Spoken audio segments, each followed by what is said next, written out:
Hello everyone, my name is Taylor. And I'm Kelly. And we are the co-hosts of Jumping Bomb Audio, the #1 show all about the world of Joshi Pro Wrestling. Every other Monday, we're coming at you with news, show reviews, and previews of upcoming Joshi action. So whether you're just getting into the scene or you've seen it all, this is the show for you. Check us out on the Voices of Wrestling podcast network and wherever you get your audio.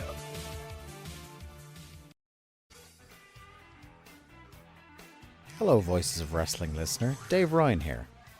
Have you ever wondered to yourself how many hidden gems are hidden away inside the last years of World Championship Wrestling?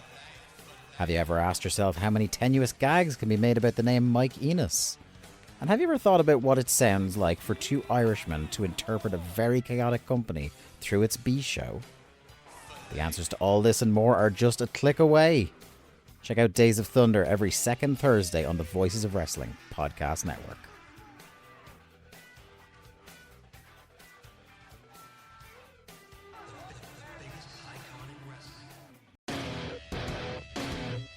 TNA is the best wrestling in the whole world. But can you believe it? Kurt Angle's in the Impact Zone.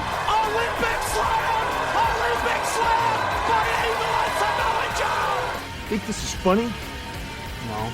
Why would you do this? Don't do. Get a life! Get a life! The American flag, this stands for lies, exploitation, and racism! We haven't always been America's favorites, but we will always be America's most wanted. Death to ECW. Long live TNA. This is BS! This sucks! I've lost my objectivity, and I don't give a damn! Welcome, everybody, to You've Got to Be Kidding Me, episode number 54. We are a TNA history podcast that covers TNA 1 month at a time. We are talking on this episode, we are talking about the month that is November 2006. Get back, baby! That would have been seamlessly edited had you not interrupted my flawless podcast reset. Hence me interrupting it. On this episode, we are talking about the month that is November 2006, leading to Genesis 2006. I'm Garrett Kidney, and you heard him, it's Liam Jones. Wow, I got like a big entrance then. Yeah. Yes, we're back. The most on-time podcast in history is back again. Regularly scheduled programming every 2 weeks on the dot. Here we are returning. Are you committing to every 2 weeks? I'm never committing to anything. Because I was like, maybe we can do one a month. If we do one a month, I'm happy. Whereas you're like, back to the original every 2 weeks. If you go and look at the podcast description, which I originally wrote for the start of this podcast over 4 years ago now. No, 3 years? 3 years ago. No, 4 years. This podcast is over 4 years old. Fuck me. It did say every 2 weeks, and I did recently have Rich take that out. Was that a fun message to send? Because I was getting him to update the podcast logo because it still had just like the plain white background. So I was like, use the nicer looking one. And Rich was like, do you want to take out the every 2 weeks part too? Wow, okay, so it was passive aggressive is what you're saying. Yeah, Rich is like, get your shit together. You produce your podcast more often. That's kind of fucked up. We just have 4 podcasts a day on the Voices of Wrestling Network. We need 5. It's true. About damn time that somebody produces content about wrestling. There's not enough of it out there. It's true. Like, there's one thing this world has been missing. It is 2 more Caucasian voices talking about things and making statements known. 2 white men who need their voices heard. Who else? Who else is going to be heard? You know? Our voices are the loudest, damn it. Is wrestling content dead? I think, are we in post-wrestling good. I want to be in post-wrestling content. Yeah. There was too much of it happening. That's why we had to step away. we had to leave because there was too much happening. And it wasn't fair. It wasn't fair on the listeners. It wasn't fair on any potential listeners, you know? So we exclusively made Patreon content. Because I was thinking about this in that, like, we are firmly in the age of the influencer wrestling content where it's all like symbiotic stuff where you just want interviews, you want to make faces when AJ Lee returns on Raw or SmackDown. That's what wrestling content is now, and like, because that's the stuff that does well. Like, no one's gonna make a fucking 4-hour hyper researched 18 pages of notes episode of the TNA wrestling podcasts, because that's crazy. Why would anybody do that? Why would anyone? And why would anyone listen to it, more specifically? When instead you could just make faces at the thing that happened on SmackDown this week. Sounds so much easier. It's substantially easier. Not to discredit anyone that makes that content. And if they would like to promote our content, I think that's only fair. Are we getting into more beefs? We stepped away for like months after we had beef, and now we're coming back and we're starting more beef. We technically speaking don't have beef with Cultaholic anymore. Or what culture? Which one did we have beef with? It's Cultaholic, I think. It's Cultaholic, right? Cultaholic, yeah. Because the man with whom we were beefing, Jack the Jobber, has gone solo. Mm-hmm. We also like rescinded the beef on audio. That's true. We did bury the beef, but also the beef no longer exists because he is outlastless. He's going out by himself. So we will promote Jack the Jobber, our close personal podcast friend, who again only started the podcast when we started the beef. So it is going to be very strange if he sticks with it long enough to find multiple episodes where we both have the beef, then squash the beef, then say, hey, go check out Jack the Jobber's individual stuff, because putting yourself out there is tough and he deserves your support. Also, technically, the beef wasn't with you. That's true. I am a pure and wholesome and innocent in the world. I would never start beefs. It's true. It's just me. I'm a problem. So I'm worried for the state of wrestling content. Because, like, I was thinking about this when Goldberg retired. Mm-hmm. Partially because no one gave a shit. But also partially because the thing that would happen when somebody was retiring is you'd get, like, recommended match threads. You would get people doing retrospectives, deep dive podcasts. You would get people, writing their personal relationship with Goldberg's biggest moments. You would get all that stuff traditionally, and that stuff's kind of gone. No one does that anymore. I think part of it probably is maybe that wrestling just isn't that interesting now. There's like not that much to talk about. There's not like a giant hot streak of some company. It's not the 2010s and like everyone's like opening their eyes to New Japan. Like there's not like something that is emphasizing or encouraging people to go out there and be like, I need to talk about this, I need to write about this, I need to make an account dedicated to this. Because like there is still, I think maybe the content has just gotten more normie. Yeah. Like there's just like WWE stan accounts and things that are a lot simpler. There's not enough like sicko shit. And maybe that's the problem, is like we're just so into like the sicko shit that we don't even like see the normie stuff because it just doesn't come across our purview very often. Yeah, and I do think the sicko shit is getting smaller, though. I don't know. I think the sicko shit is not necessarily getting small. Well, maybe because, like, when I was growing up and listening to podcasts, there was, like, 8 different, like, puro deep cut podcasts that I listened to. And now there's, like, none of that. So it's like, maybe there is. I don't know. I think maybe wrestling is too homogenized and everything's kind of dull and boring. And, like, there's not enough sicko shit for people to ingest to be dedicated sicko shit accounts. That's true. Like, what are you going to be a sicko shit guy about? Beyond? Yeah, well, my thing was, like, I thought about sicko shit today, actually, because I was like, if I won the lottery, I wouldn't tell anyone, but there will be signs, which will be me booking Mad Dog Connolly versus Kaita Yano. Sure, yeah. Like, and, like, it would just be, like, a random indie pops up and this match is happening, and everyone would be like, what? Like, it'd be, like, because there is no sicko shit anymore. Yeah, everyone is doing normie shit. And I do think, like, it is a consequence, I think, of the shift from the primary place where wrestling conversation is, like, defined. That shifted in the last, I think, post-COVID, really, shifted from Twitter to TikTok. And I think then the overall sensibilities of wrestling moved with it. Whereas, like, in 2015, you had the hardcore diehards. They were all on Twitter. And I think they had a more meaningful impact on wrestling as a whole. They were a larger portion of the voice.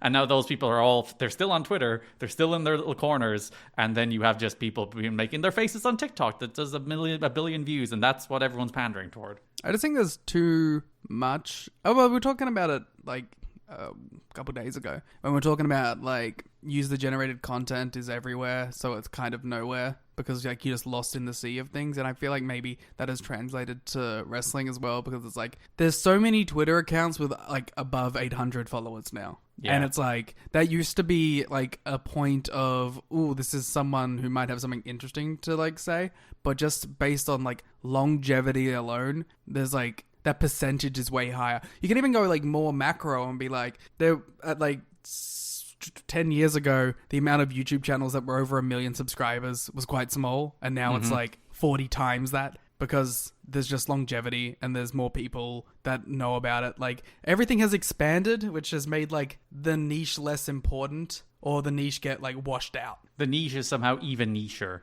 Like, the percentage of which the niche takes up is smaller than it has ever been in And then nearly also every when regard. you pair that with the niche being less interesting. Because, like, what's like the only thing you could really do an interesting niche on it, not the only thing, because, like, you can do Dragon Gate podcasts. Case Lowe and Mike Spears do. Case Lowe, by the way, might legitimately be the one exception to everything we're talking about. Yeah. Because, like, I don't know if I have heard a better wrestling interviewer in, like, my entire time listening to wrestling content than Case Lowe. Because the problem is you get one of two people interviewing wrestlers or wrestling people. You get people who know nothing about wrestling, who will just be like, oh, you know, you're coming to town, tell us about it. Which can be kind of fun in its own thing. Like, there can be, like, little moments that are interesting. Seeing how people handle that dynamic is interesting more than anything. Yeah, and you'll see Kyle Fletcher do the weather, and it'll be a fun little thing, but you're not going to learn anything about, like, Kyle Fletcher's mentality about professional wrestling from that kind of interview. And then the other side is the, when are you coming back to this town? How did it feel to win a title, people? Which you also learn absolutely nothing from. And then you get, like, the feckless cowards cloud chasers. Yeah. Whereas Case is the very interesting case of, pardon the pun, a person who has a normie platform. He works for a freaking music radio station, but somehow gets interviews with Tony Khan, but is a wrestling fan. So he can spend 7 minutes just talking about freaking Dragon Gate with Ricochet. And I'm sure Ricochet is utterly delighted to do that because no one else is going to ask him to talk about, like, Naruki Doi and Shima. Yeah. I don't know. And, like, as a listener who cares more about, like, those sort of topics, it's refreshing. And also, like, even just how he conducts the interviews, like, this is the Case Glaze session, but even, like, how he just conducts them, I feel like they're more interesting, and I don't know, it feels passionate in a way that, like, everything else feels so fucking stale. Because it feels like they're actually... Because that's the thing that drives me crazy about, like, the terrible press conference questions.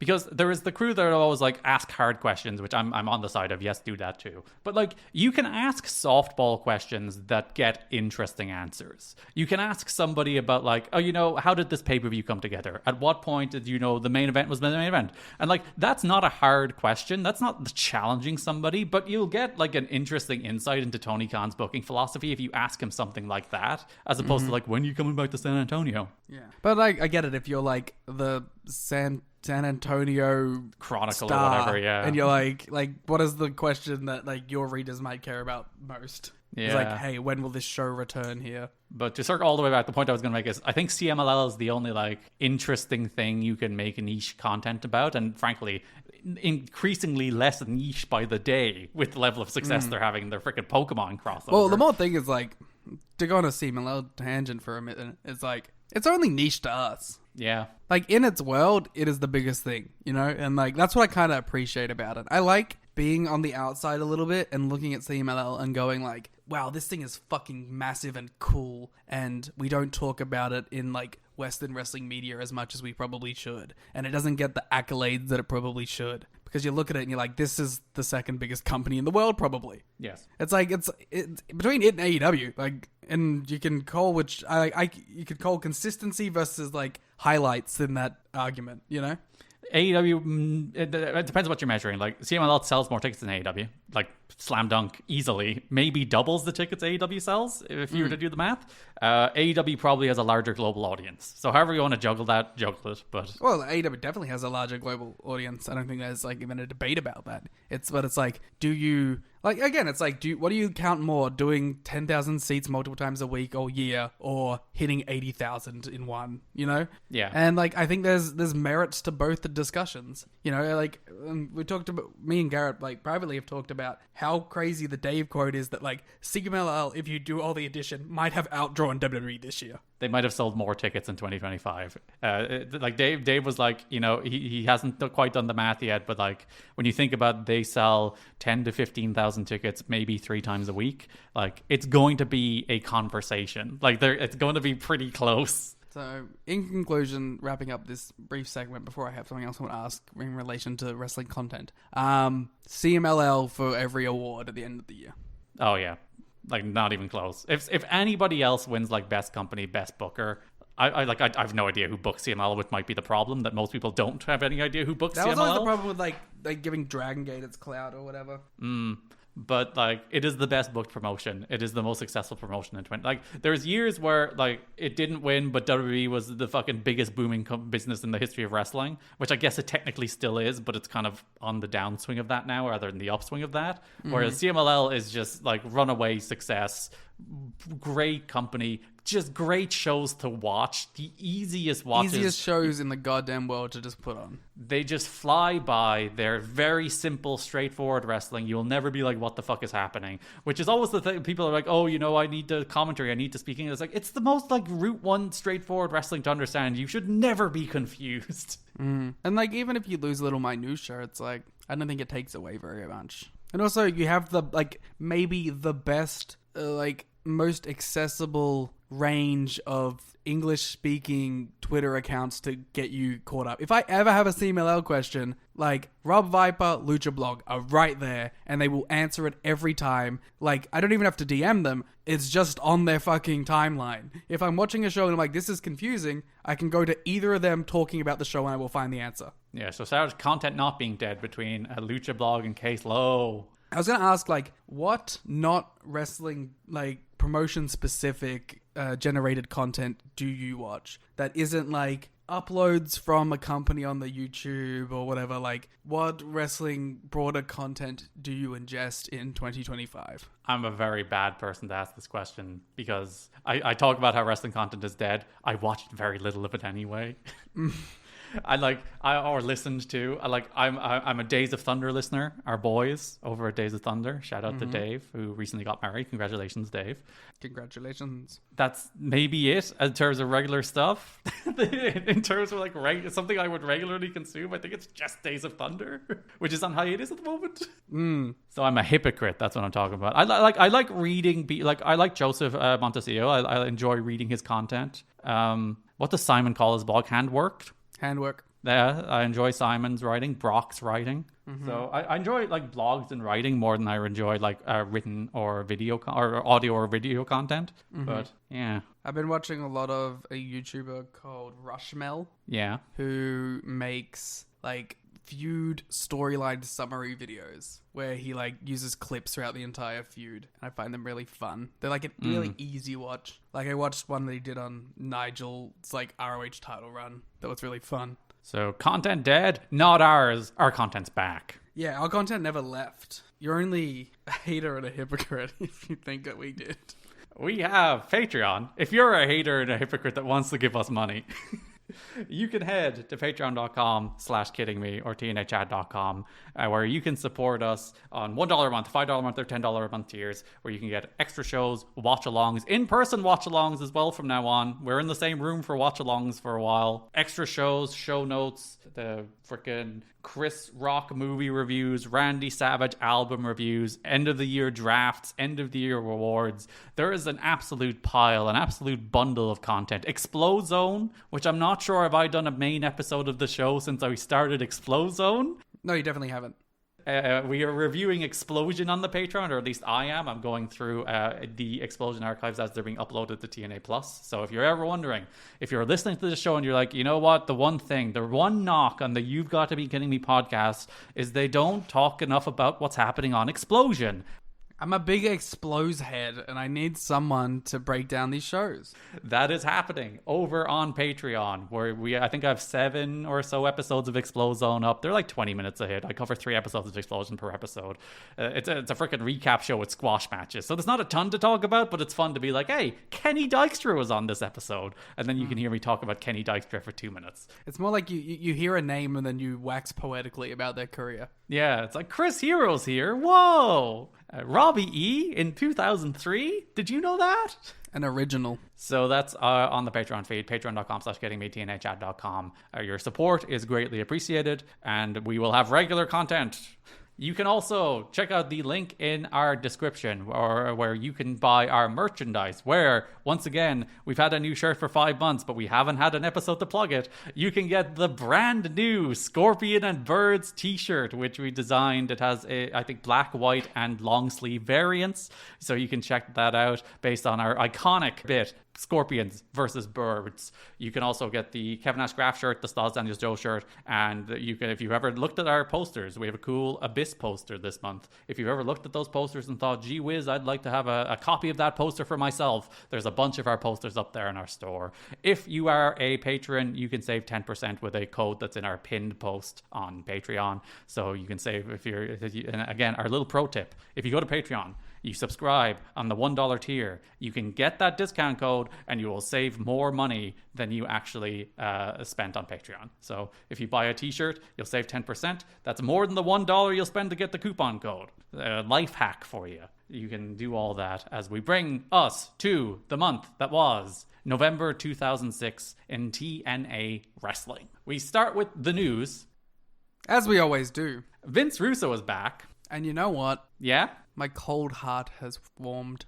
My hard knock concrete stance. This is where you slice in me screaming about him. Has softened. I am happy to welcome back Vince Russo into the arms of TNA Wrestling. I enjoy Vince Russo, I've decided. I'm a Vince Russo defender. Right. There are, like, the thing that makes me not tear my hair out about having to go back and watch Russo stuff. It would have been a different case in the moment, but having to go back and watch his stuff could be worse. There's been worse bookers in TNA history. Yeah, it's true. There's been less interesting television booked by people who are supposedly better bookers. So at the very least, Russo's TV, until we get to 2014 or whatever, it's not boring. There's lots of stuff. I have to write a lot more notes. That is the real burden here, because there's 7 million segments and stuff happens in every single segment now. There's not just a match anymore. There's a match that has 4 angles that run through it. So I have to type more. But other than that, stuff happens on these shows. My thing is, and I talked about it in the watch along at patreon.com, where my problem with Russo is not his TV. I think TV can be wacky, it can be stupid, bullshit can happen that doesn't make sense. My problem is when that bleeds into pay-per-views and into payoffs, and then so it feels like that we never actually get proper payoffs. That's where I have my problem, is I feel like pay-per-view should be sacred. It should be the place where we get good matches. It's the place where we get clean finishes. That's the point of it. It's the bookmark to the story. I don't care about all the fucking bullshit and wacky, wild ways that you have to get to it, because that's better on the most than just boring television. It's funny, I didn't include it in the show notes, but Dave has like 5 paragraphs based on the primetime special that aired this month. TNA had a primetime special where they had a 2-hour episode to celebrate the fact that they're on Thursdays in primetime going forward. And Dave had like a 5-paragraph tangent about how, because he had heard the show was good, he had invited some wrestling friends over to watch that TNA primetime episode. So it's a 5-paragraph tangent about how, like, oh, you know, we watched the Christian Rhino cage match, and my old, because he's like, oh, they're like old wrestling fans who like wrestling in the 80s and the 70s, and he's like, oh, well, they didn't like when the referees handed things in. That was goofy, and they rejected the match going forward. So That's it is so funny. And there's like paragraphs of those little anecdotes of like, oh, you know, this took them out of it, this, and it's not Dave's opinion about any of this shit. It's all just him recounting his friends' reactions to the various Vince Russo wackiness that took place on this episode of television.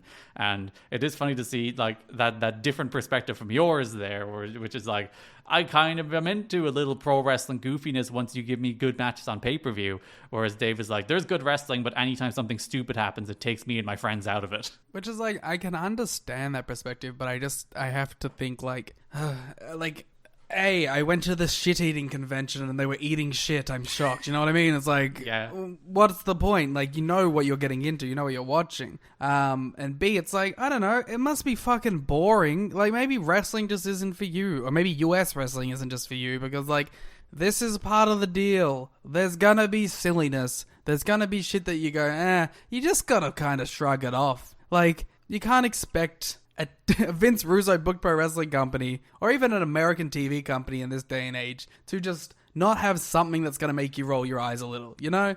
I feel like you have to be charitable and just, if 80% of it's good and 80% of it is not going to ruin it for you, then I think you can just accept the 20%. And if you look at the history of US pro wrestling in totality, This is what it is, you know? Yeah, that's my biggest thing about it. Is like, again, like, what are you expecting? Like, I understand if it's not what you want, but there's a lot of other wrestling out there. And I'm always of the firm opinion, I try as best I can to never put pro wrestling in a box. I try to never say this is the limited parameters of what I think pro wrestling can or can't be.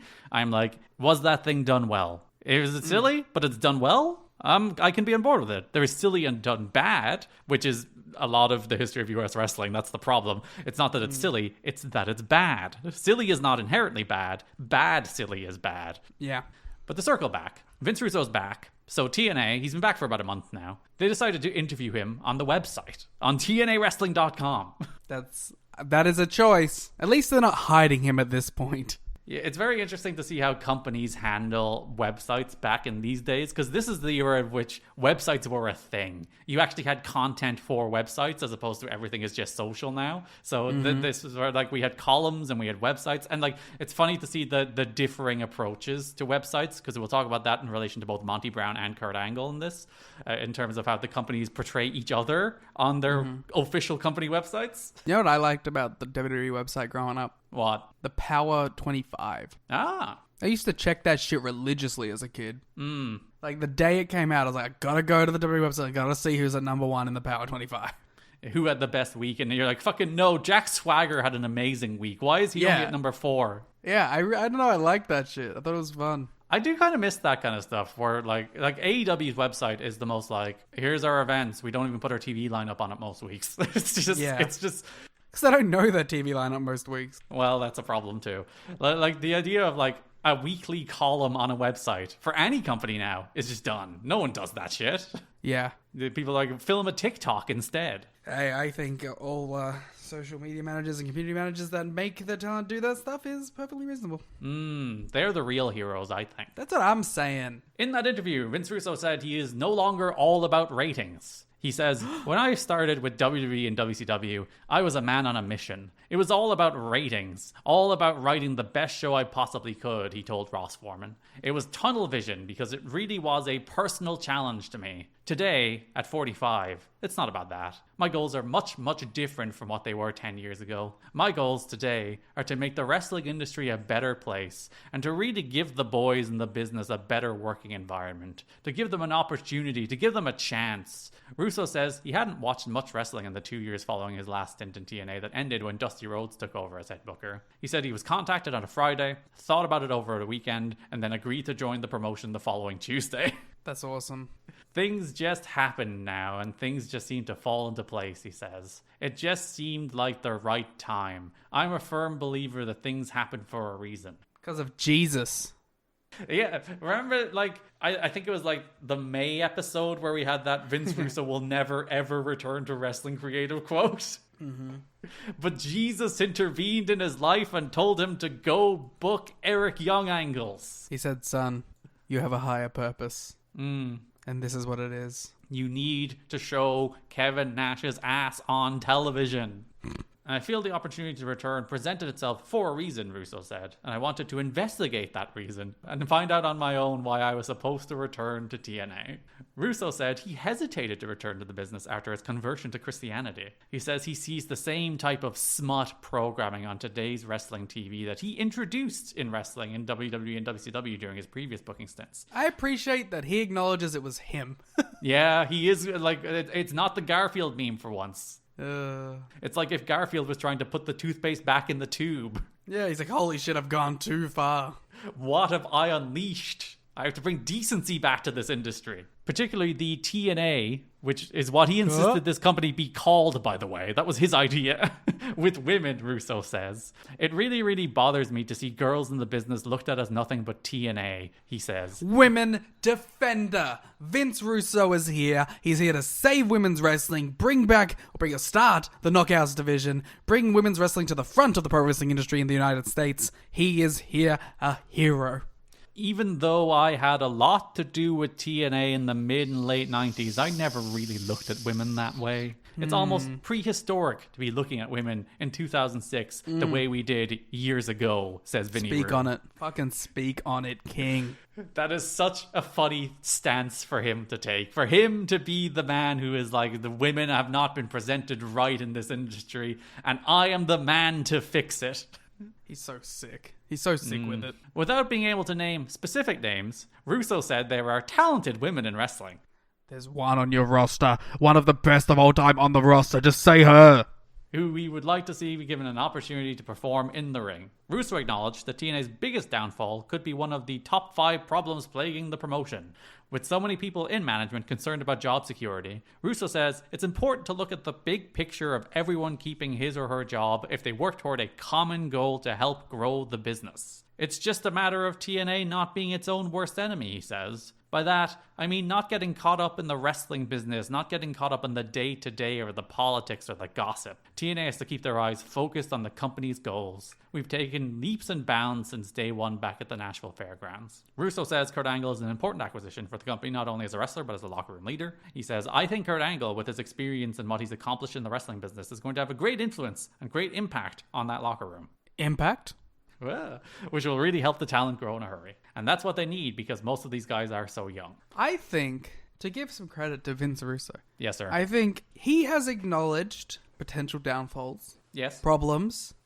Benefits. Right. Success opportunities in the company. Like, if we're taking this interview completely on face value, I think this is a healthy mindset to return to creative with. Yeah. I don't think he's blaming anyone. I don't think he's taking jabs necessarily. It's more of a broader sense of what has historically torn pro wrestling companies apart.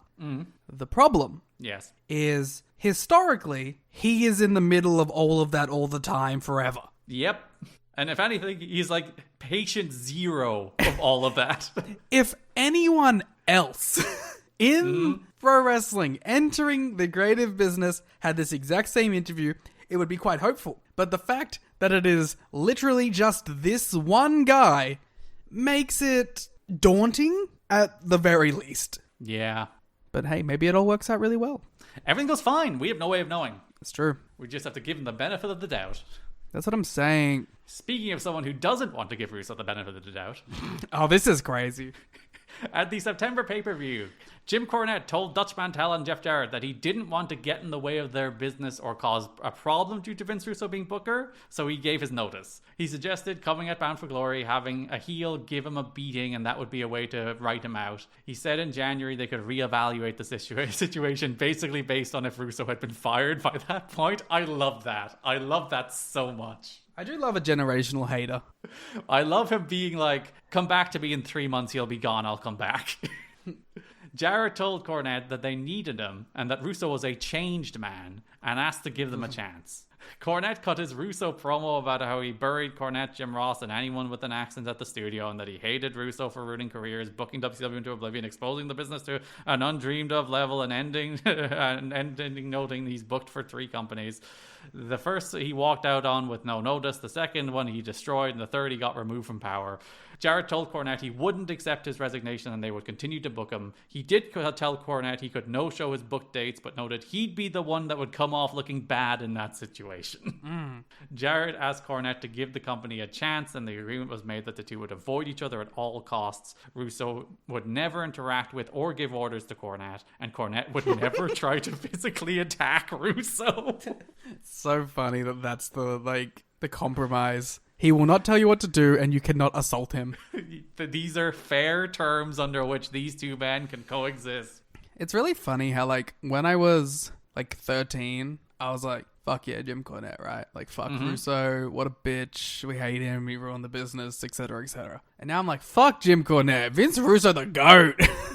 It is funny how those things change. Because I would have been an OG Jim Cornette podcast listener, like pre his current podcast, when he would just say how shit Vince McMahon was and talk about 80s wrestling. He had a fun little podcast going there when you had to download fucking files off a forum or whatever the fuck. I can't remember what that podcast network thing was called. It was like Bill Barron's thing, I think. But Cornette had a podcast there, and it was perfectly fine and not as racist and horrible and trying to tear wrestling to the ground.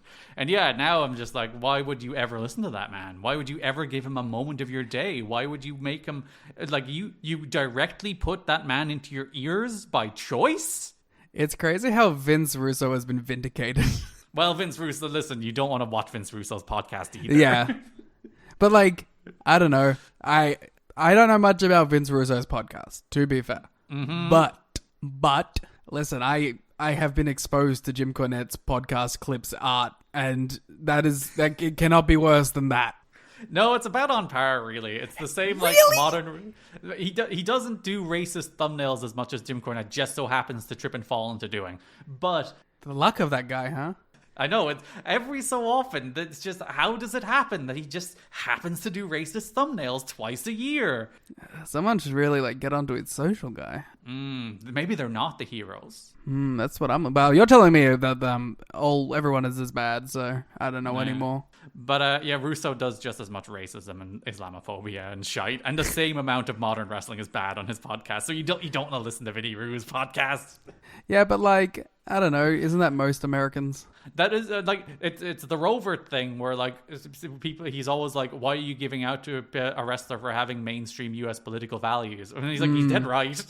Yeah, it's like, I guess, like, I suppose. But, like, 80% of the people in that country. I mean, who am I to fucking talk? Look at mine. That is, like, the ruling party of that country. So, like, that is their mentality. So what can you say? They won. We lost. Fuck. What do you mean, we?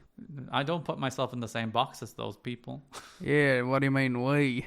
Oh, no, I'm going to get kicked out of Australia. Let me tell you about my beliefs on my new podcast. The night before Bound for Glory, Cornette caused the scene when he got riled up by fans talking about Russo and started verbally abusing Russo. Russo wasn't there, but he was loud, and people there said he made such a scene that they thought he was cussing out Russo and they'd have to break up a fight. After Bound for Glory, his doctor was mad at him for continuing to work and talk while sick. Cornette was mad at his performance on the show and because he lost his voice. Yeah, he didn't have his voice in that promo segment of Bound for Glory, probably because he was both sick. He was fucking screaming into Russo in the parking lot with fans. He was using like whatever voice he had left to fucking scream about Vince Russo at a fan fest. Goddamn that Vince Russo piece of shit! No, it's made it to the main show.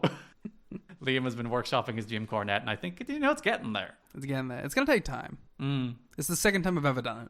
Like, we saw a whole evolution of Dixie where she started normal, got unhinged, and went back to somewhere in between. Mm-hmm. So who knows where Jim Cornette can go? I feel like it's gonna always be the same. Because it's so accurate. Kevin Nash has been telling friends he's eyeing Jim Cornette's role as figurehead commissioner. There is a feeling that Cornette won't last long unless Vince Russo doesn't last long. It's a real war of attrition. You know what the funny part is? They worked together for over 2 years. Which is kind of fucking crazy. And I don't think Cornette is out as part of, like, Russo shit. He's out as part of, like, Jarrett losing power shit. Which is probably similar, to be fair. Yeah, Cornette kind of goes in like 2009 when a lot of the Jarrett allies are being cleared out by Dixie when they had their falling out. So, but like Russo was a Dixie guy, so yeah, that makes sense. But like he wasn't cleared out because he couldn't get along with Russo. I'm sure there was countless fucking blow-ups in that 2 years, and I'm sure somebody had like 9 million headaches because they had to keep these two without killing each other. But you know what? It lasted 2 years. It's kind of crazy to imagine that those two managed to like bottle it for a couple years. That he at least managed to not physically assault him. He did abide by those terms. To our knowledge. Jeff Jarrett will be off TV for the next few months, but he will be backstage at Impact tapings and pay-per-views handling the management side of TNA operation. And Monty Brown is off the TNA website, but talks are not completely off between Brown and TNA.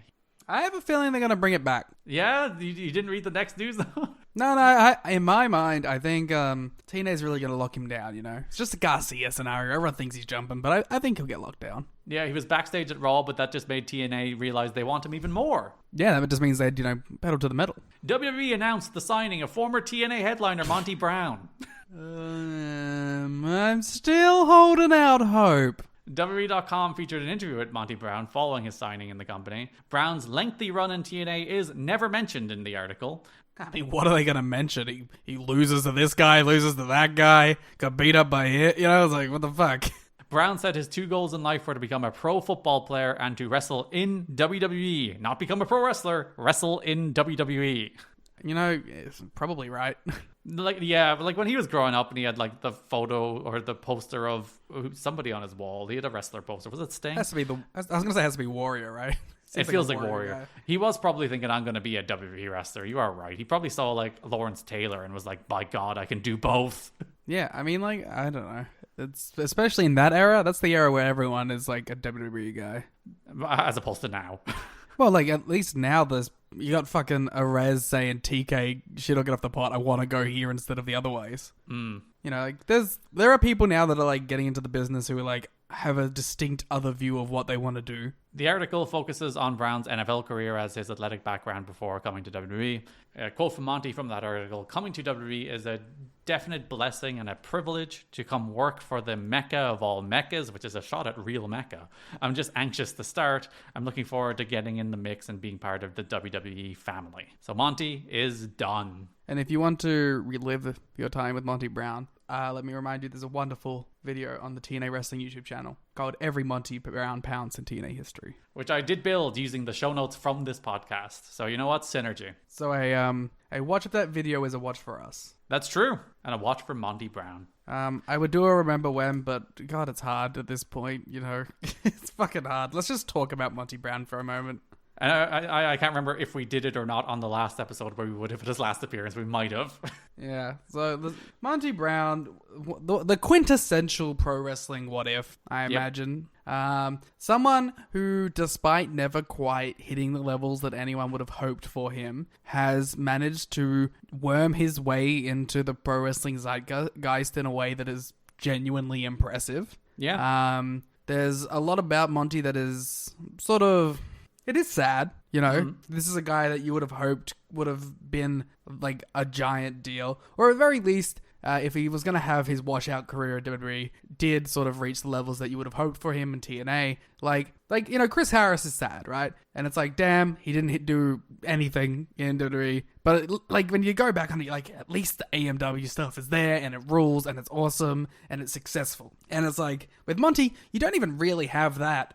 Like, the quintessential Monty Brown thing is just, he is great at squash matches, he's a crazy promo guy, and he's, unfortunately, just a giant what if. Yeah, you only ever saw the sparks of what Monty could be, rather than, like, the actual lighting of that fuse. And as you said, like, it is really impressive that, like, this is a guy who was on TV for 2 years, nearly 20 years ago, and he's still a guy people are like, fucking Monty Brown was awesome. Mm-hmm. There's very few people you can say, like, no one does that for fucking Mordecai, you know? Yeah. People might remember Mordecai, but they're not like, holy shit, well, remember Mordecai? It's like, oh, remember Mordecai? There's very few people who weren't top guys, who only had a handful of main events, most of which were just like Jobber to the Stars, a Challenger of the Month kind of things, and is remembered that fondly, and the people are that desperate for him to do one more appearance. Because, like, he is my Holy Grail appearance. He is my AJ Lee. He is my CM Punk. Like Monty has been for a long time, and I don't need him to do anything other than come out, do 1 pounce, hit his pose, and leave. Do one promo as well, because listen, it wouldn't be the same without him calling somebody a hippofant. That's all I want. I don't need a run. I don't need him to come back. I don't need him to win a belt. I just want 1 more pounce for the road. So hopefully we can make that happen. Tony. If there's one guy. But yeah, Monty Brown, we've talked about him a lot. It is sad to see him go, but at least we had him, you know? At least he was there. And it was not for lack of trying on my part. It needs to be known. Anytime there was like a fucking 20-year anniversary show or an Impact 1000, I would be like, hey, Monty? What about Monty? Monty? Give me. But so hopefully we will see it. It's at least now in the last sort of like 4 years where we hear from him a little bit, which is like better than the like absolute zeros, like anything before that. Yeah, you could meet him at whatever the WrestleCon thing is called, the Starcast. There you go, Starcast. You could meet him around All In Weekend. Yeah, so you know he's dipping his toe back in the wrestling world, and that's the least we can ask for. That's the most we can ask for.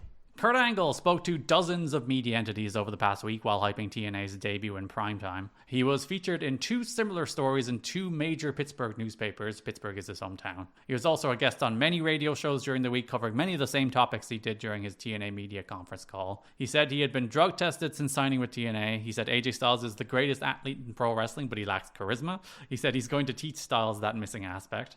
He said Joe is the most naturally gifted wrestler in wrestling, more gifted than I am. He raved about him wrestling like he weighs 205 pounds despite being 300 plus pounds. And now we have a whole ream of notes about the various things Kurt Angle talked about and people having concerns, etc. from his various interviews.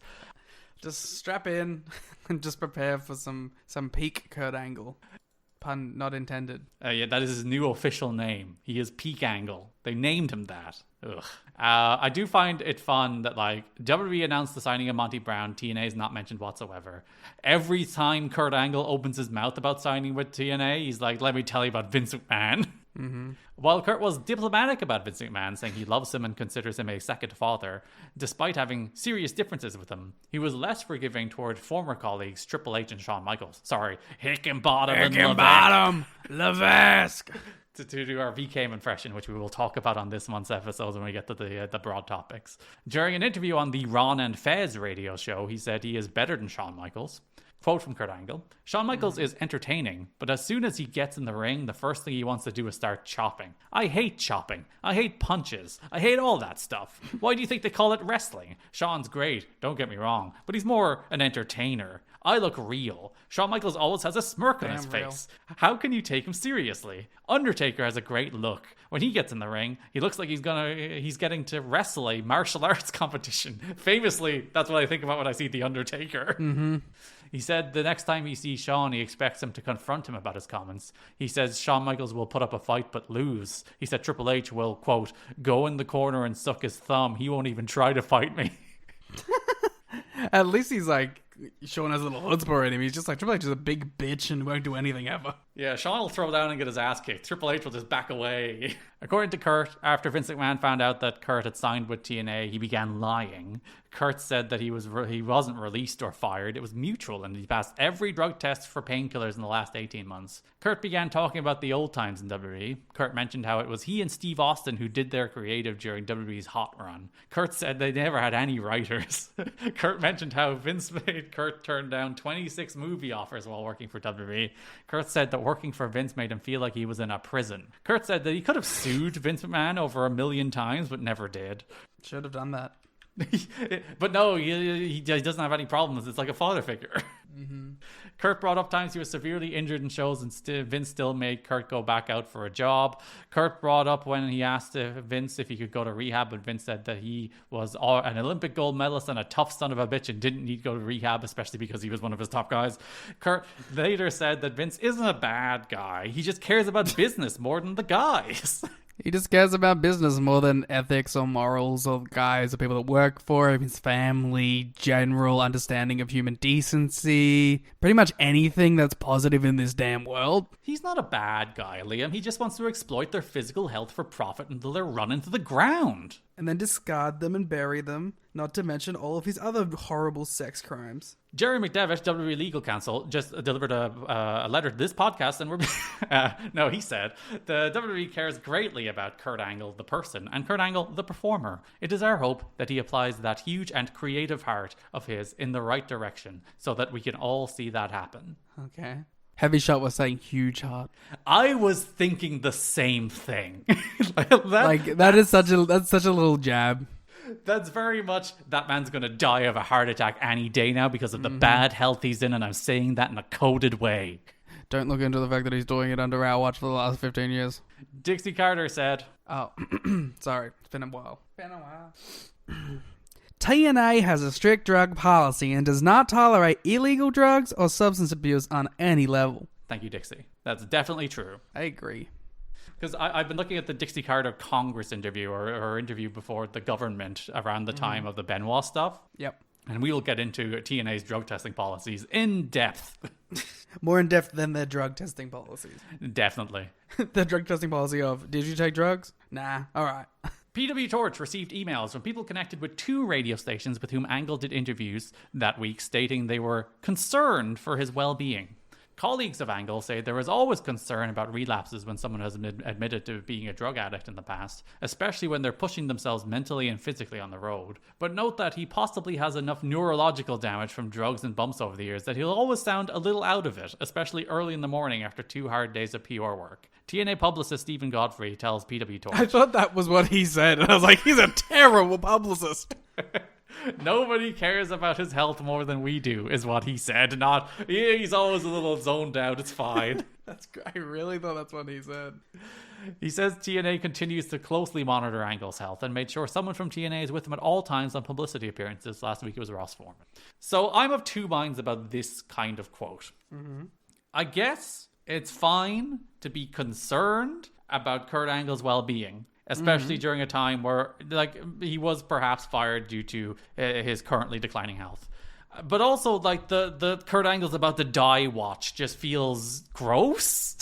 I mean, yeah, it's obviously PR. Yeah. So, you think this is WWE PR? Yeah, 100%. I think this is like WWE, like, being like, oh, look at this shit he's saying about us. We should make him seem like a crazy, insane person who's about to die at any moment and shouldn't be taken seriously. Yeah, especially if you have, like, unverified, people who worked for radio stations he did interviews with. Yeah, like, I don't know. I feel like it's very clearly, like, them protecting their back or whatever, Also, like, he is doing radio interviews. If he was zonked out of it, he's there on tape.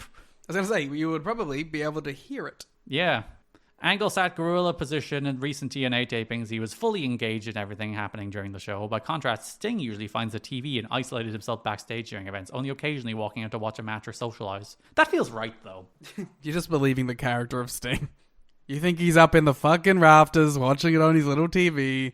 He is. He's up there with his bird and his scorpion, and they're on their little monitor, and they're having a nice time together. And you can buy a t-shirt at the link in the right. That's what he's looking at. He's looking at the advertisement for the t-shirt. Damn right. And he's like, damn, that's a great shirt. I wish I could have bought that. Oh, wait, I can. I can go buy that right now. And I can subscribe to the Patreon to get less, to make sure I pay less for it? Whoa, Sting likes a deal. But, like, it does feel more like Sting is the guy who you have to go to, and Kurt's the guy who will come to you, I think. I feel like, personality-wise, those are, like, how those men work. It does seem like that. Well, it's probably, personality-wise, right? Sting just seems a little more reserved. Yeah, he just doesn't feel like the guy who just gets in there with everybody, whereas Kurt, I think, kind of is. Yeah. After Angle has come across so positive about TNA, and nobody has heard Christian even for a moment question his move, there are a lot more people in WWE at least quietly discussing the possibilities of TNA that under other circumstances wouldn't consider it. It's very unique because for the first time that Dave can ever recall in the business, you see people leaving WWE on their own accord, like Christian, Jericho, Lita, Trish Stratus, and many others are talking about it. Dave knows that several are close. Dave knows that several close to the top guys who are close to the top guys is such a clumsy turn of phrase, Dave. Jesus, who are talking about their contracts are coming up. I should really copy edit Dave before I write this stuff into the notes. Can I try? Go on. I know of several close to the top. Yeah, it's such a clumsy phrase. I know of several people close to the top guys who are talking about when their contracts are up, coming over to the easier schedule, not worrying about it being less money. That might be one of the worst written sentences I've ever heard in my damn life. This man has written for a living for 40 years. That is an interesting thing that we like. That was always like the value proposal of TNA. That they're like, and AEW. It is a little bit AEW. You probably have to wrestle harder in AEW for it. You know what it is? But you know what it is now? It's like an easier schedule, but more money as well. Yeah. But like WWE doesn't do house shows anymore, so the schedule thing is less of a debate, I think. Yeah, you're working, unless you're on one of those European tours, those are still like the last bastion of like the old WWE schedule. You're working once or twice a week now when you're working for WWE. Kind of crazy. Like, yeah, just growing up in an era where it was like the road. Because I think I saw Kevin Owens talking about that recently, where he's like, it's nice to be home with my family, but also like I'm kind of home with my family all the time anyway, even when I'm working, because we don't do house shows anymore. Yeah, it's, like the whole thing. It's funny with the Triple H run from the grind thing. It's like, what grind? It's the same fucking grind. If anything, AEW probably runs, because they run twice a week and they don't have split rosters. Well, they kind of have loosely split rosters, I guess. But also, there like are people. They work harder, so it's like. Like, the grind is AEW, I hate to say. Yeah, because like FTR got like in their feelings rightfully about that recently. Where like, we worked Dynamite and Collision most weeks for like 3 years. We're like the hardest working guys in wrestling, and also do occasional indie shots. Yeah. But yeah, this was like the value proposition of TNA, where they were like, less money, but also substantially less dates. It's like 2 to 4 dates a month. So you'll make like 300, 400 grand for that much, as opposed to making 700, 800 grand for losing 2/3, 3/4 of your month to work. So you will see Booker T, for example, I think is probably a great example of somebody who's like, that seems much easier. Let's go do that for a while. Brother Runt wrote a column for TNA's website about being unique with his look and not having someone tell him what to wear. He said no one in TNA told him how to dress, and it was up to him to come up with a look that he feels comfortable in. Runt wrote, having professional freedom is very rare in the wrestling business, and I can honestly say TNA is a welcome breath of fresh air.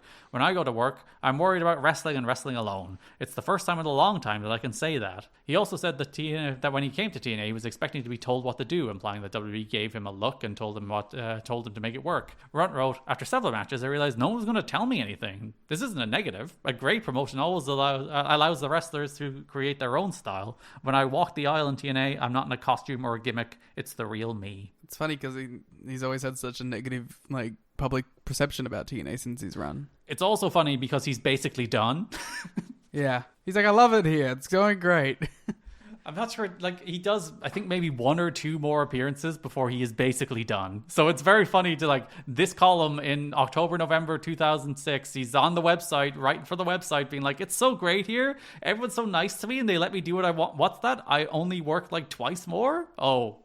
TNA is considering Bob Sapp now, and Sapp has started considering TNA as well. That's crazy. Although no formal offer has been made. Everyone knows it's far from a sure thing, but it's worth at least a short-term experiment. Dave would be skeptical, but he'd also try, because TNA is in a position where they need to spice things up. I would like it a lot. I would like if Bob Sapp was just doing his Bob Sapp shit, you know? And there was talk that there was some of it wasn't Pride, but there was one of the rest of the MMA organizations that was like potentially like throwing out feelers to TNA about maybe doing something with Angle, and I think the idea might have been like a kind of wrestling MMA crossover angle between Sapp and Angle, where they do both, which would have been crazy to get like a wrestling match and an MMA fight between Bob Sapp and Kurt Angle. It's very hard to like justify in pro wrestling kayfabe to be like, but these things look very different. You'd have to do the fight second, I think. Yeah. If you were to say we're going to do a fight and we're going to do a wrestling match, I think you would have to do the match first. You would probably establish a babyface heel dynamic. You would have the heel go over and the babyface then tries to get revenge in the fight, right? Something like that. I think that's the way you could try and walk that line, but also it would be real weird. But like, now I'm going to fight you for real, and that's where I'll get my revenge. It's just a very silly thing, right? I guess, it's never been done, no matter, like, because, like, you've had crossovers, you've had people who have done both, but they've never done both. Well, but Lashley had done both at the same time, but they were very separate universes. Yeah. I don't know, it's very interesting to, like, imagine how that would work and how it would be perceived. Dave's friends would fucking hate it. Dave's friends would hate it. He would go on a 4-paragraph rant in The Observer about it. I guess the only other people you could potentially do it with is probably, like, Kane and Brock.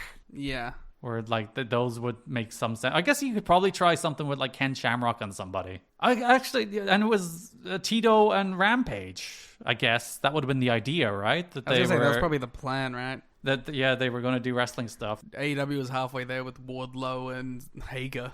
They should have just given them a Bellator fight as well. Yeah. TNA is looking at running several pay-per-views in 2007 out of Orlando, with the goal being to create some distinct identities for its monthly events. They are looking at cities in the Midwest, including Chicago, the Canada-US border, the old WCW stronghold cities in the Southeast, and Texas as potential pay-per-view sites.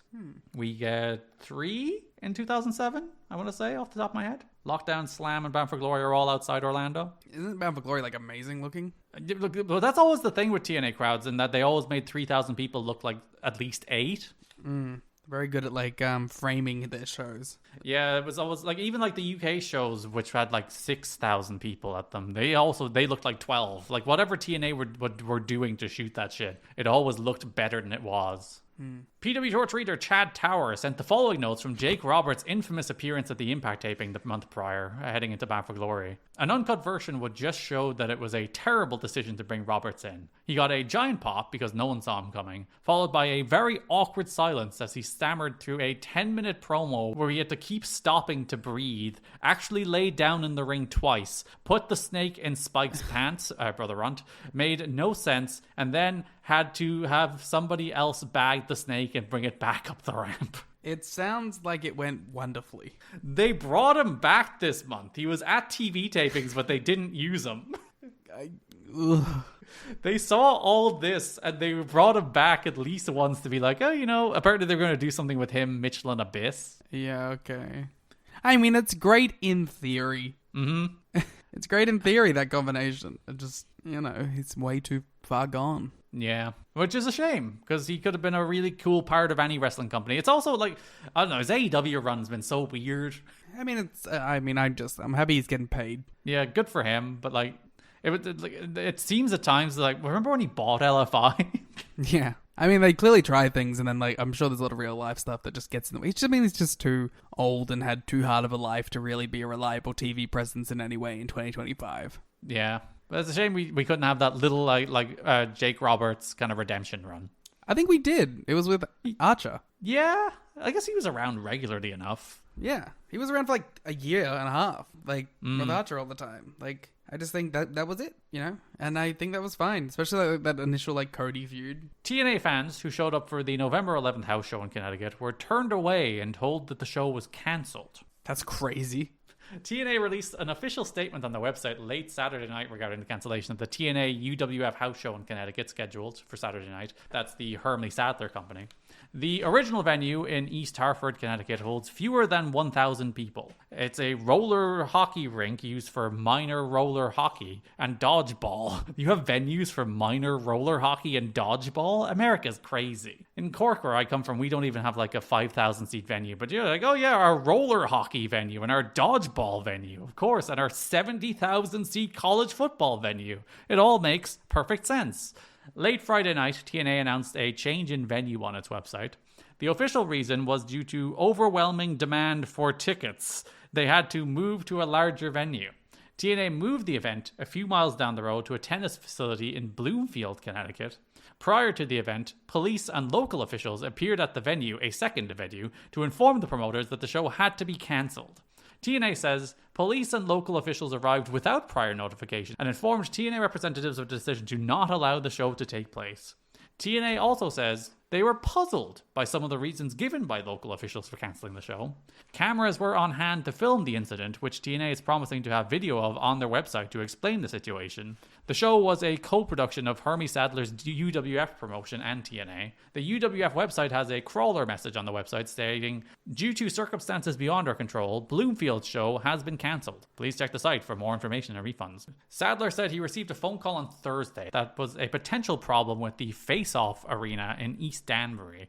He said the venue was approved months in advance for 1,018 seats, but the building inspector suddenly said the building could only seat 398. The decision was then made to move the event to Bloomfield Tennis Academy in Bloomfield. Sadler said that on Saturday he was informed a few hours before the scheduled start time that the police were not going to allow the show due to several reasons. He said the police were tipped off to come to the building by an anonymous call. Sadler said they considered moving the show 70 miles away to Danbury, but there would be too many headaches moving an entire wrestling operation that distance and on short notice. He then decided to call off the show Saturday afternoon after talking to the local police. I honestly have no idea why local authorities from two separate towns showed so much interest in our events at such short notice. A little suspicious.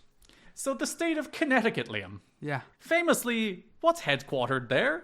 Ooh, I'm sure there's a lot of things, but one thing comes to mind, the World Wrestling Entertainment. And where's Vince McMahon from? I believe that it's Connecticut, so. So it's interesting that two separate police authorities suddenly started showing interest in this TNA wrestling event in Connecticut. It is very funny to think of the idea of, like, Vince McMahon being like, hello, I have an anonymous tip for the police. I think that they have to go to the damn building and find something. They're breaking fire code. They're breaking fire code. They're doing illegal activities. Don't. I'm Alex Jones. They're doing illegal activities. Close enough, really. In his blog on jrsbarbecue.com, Jim Ross addressed the TNA house show cancellation in Connecticut. He wrote, I would virtually guarantee you no upper-level executive at the WWE was even aware of the event, especially the chairman. To assume the WWE had anything to do with this matter is Oliver Stone conspiracy theory stuff.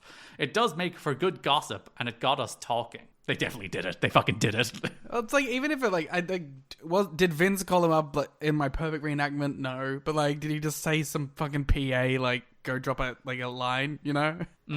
It takes 2 seconds. It takes very minimal effort to fuck with, a TNA show at, that level, you know? Yeah, especially the second show. The first show being there was miscommunication about the number of people that could be there. We can't actually fit 1,000 people in this 400-seat building, sorry.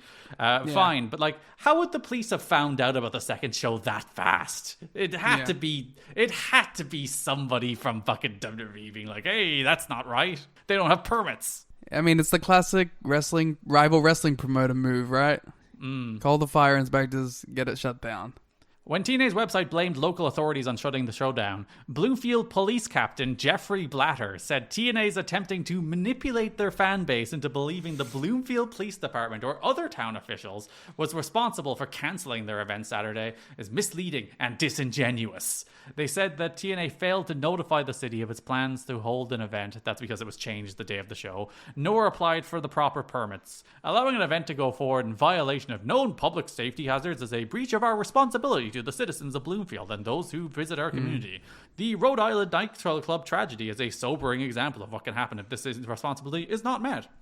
I like them citing, I don't know that example personally. I assume it's some kind of overcrowding nightclub incident. Yeah. But this is the worst that could happen. I don't know, bro. Shit's crazy. I'm sure there's never been a pro wrestling event that has gone awry. You know, there's never been a pro wrestling event that's been set up in a day that has not been shut down. You know what I mean? Yeah. It's the idea that that this was top priority of the Bloomfield.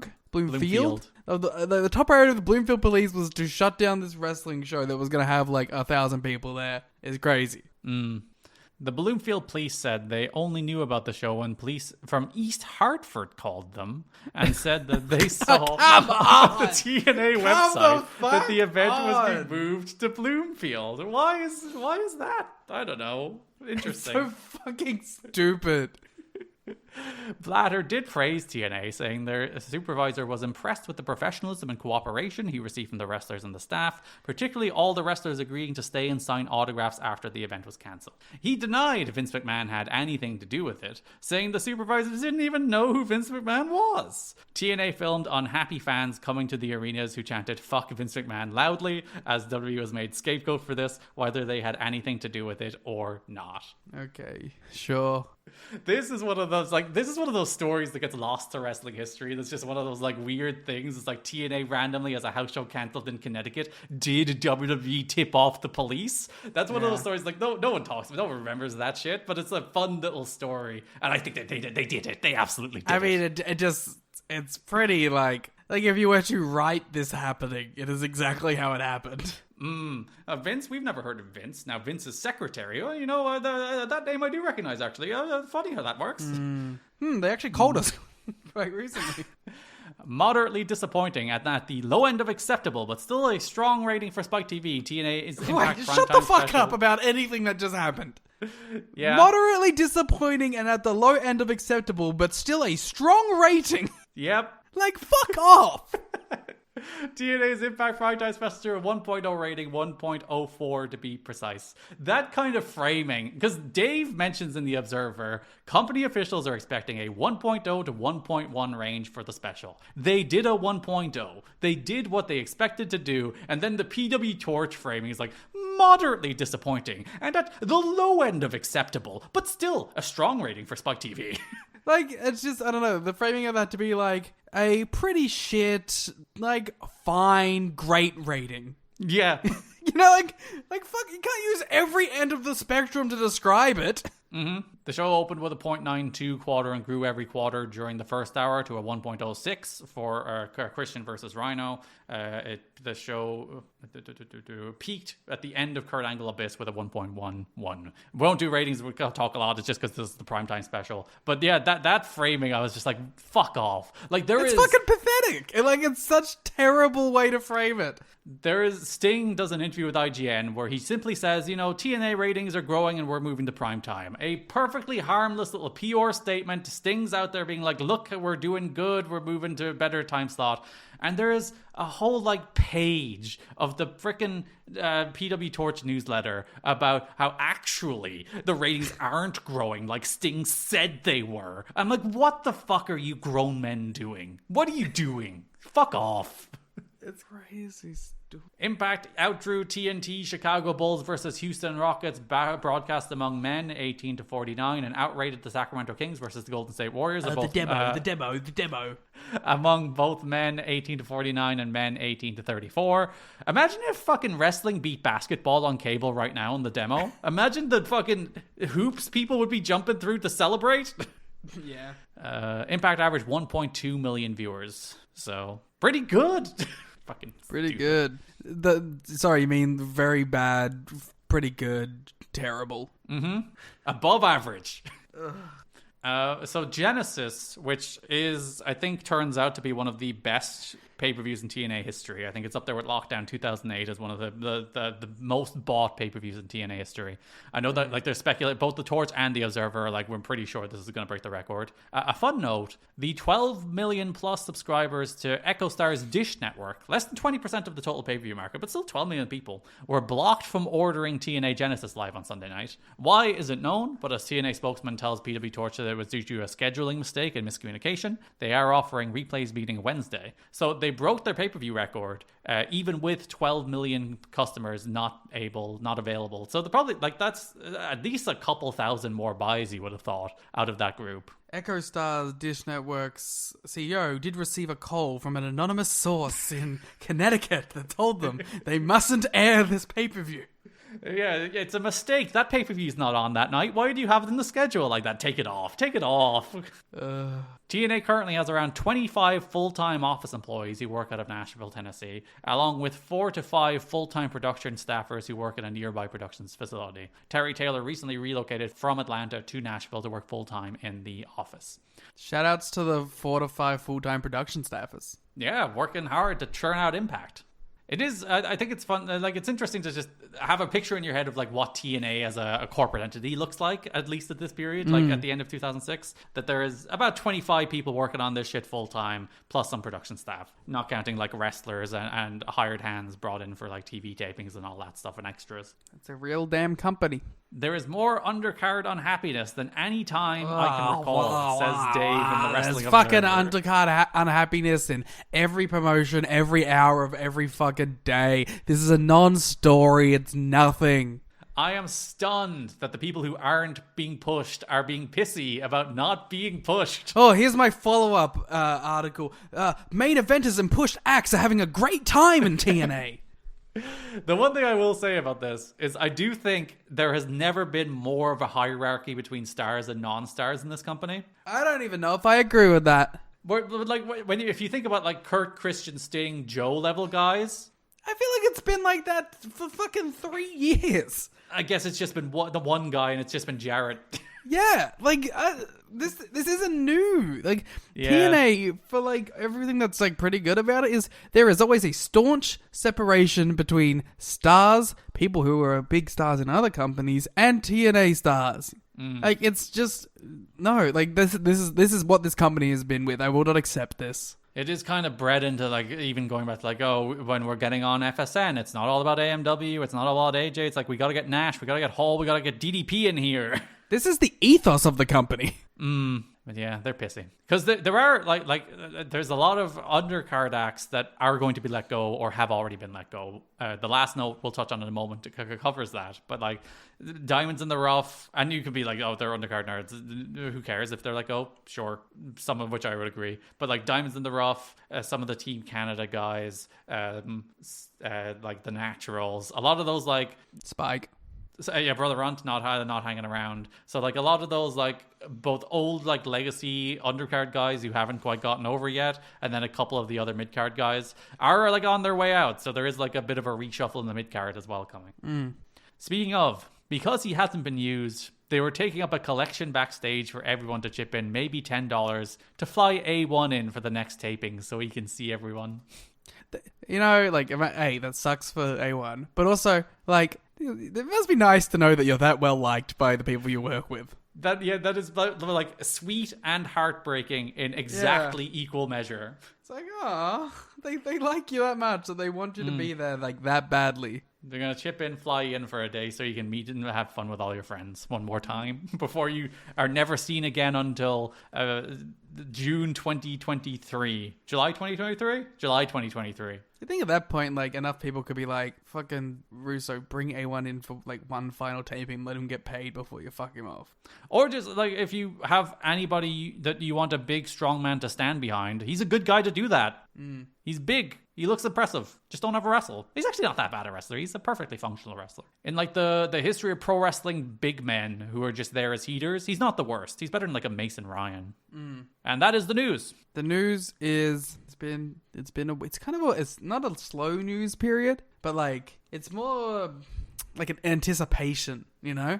I guess it's just the Kurt vibe at the end of the day. But there's just like this simmering idea of what this company's going to end up being. Yeah, because like there's in that long diatribe about his friends not liking the product, there is like Dave being like, what the fuck is TNA? What should they be? Who knows? And like, yeah, the news this month is very there's not actually a lot of like hard things happening. It's a lot of people like just having thoughts on what happens to happen, and also WWE trying to cancel a house show. But you know, not competition.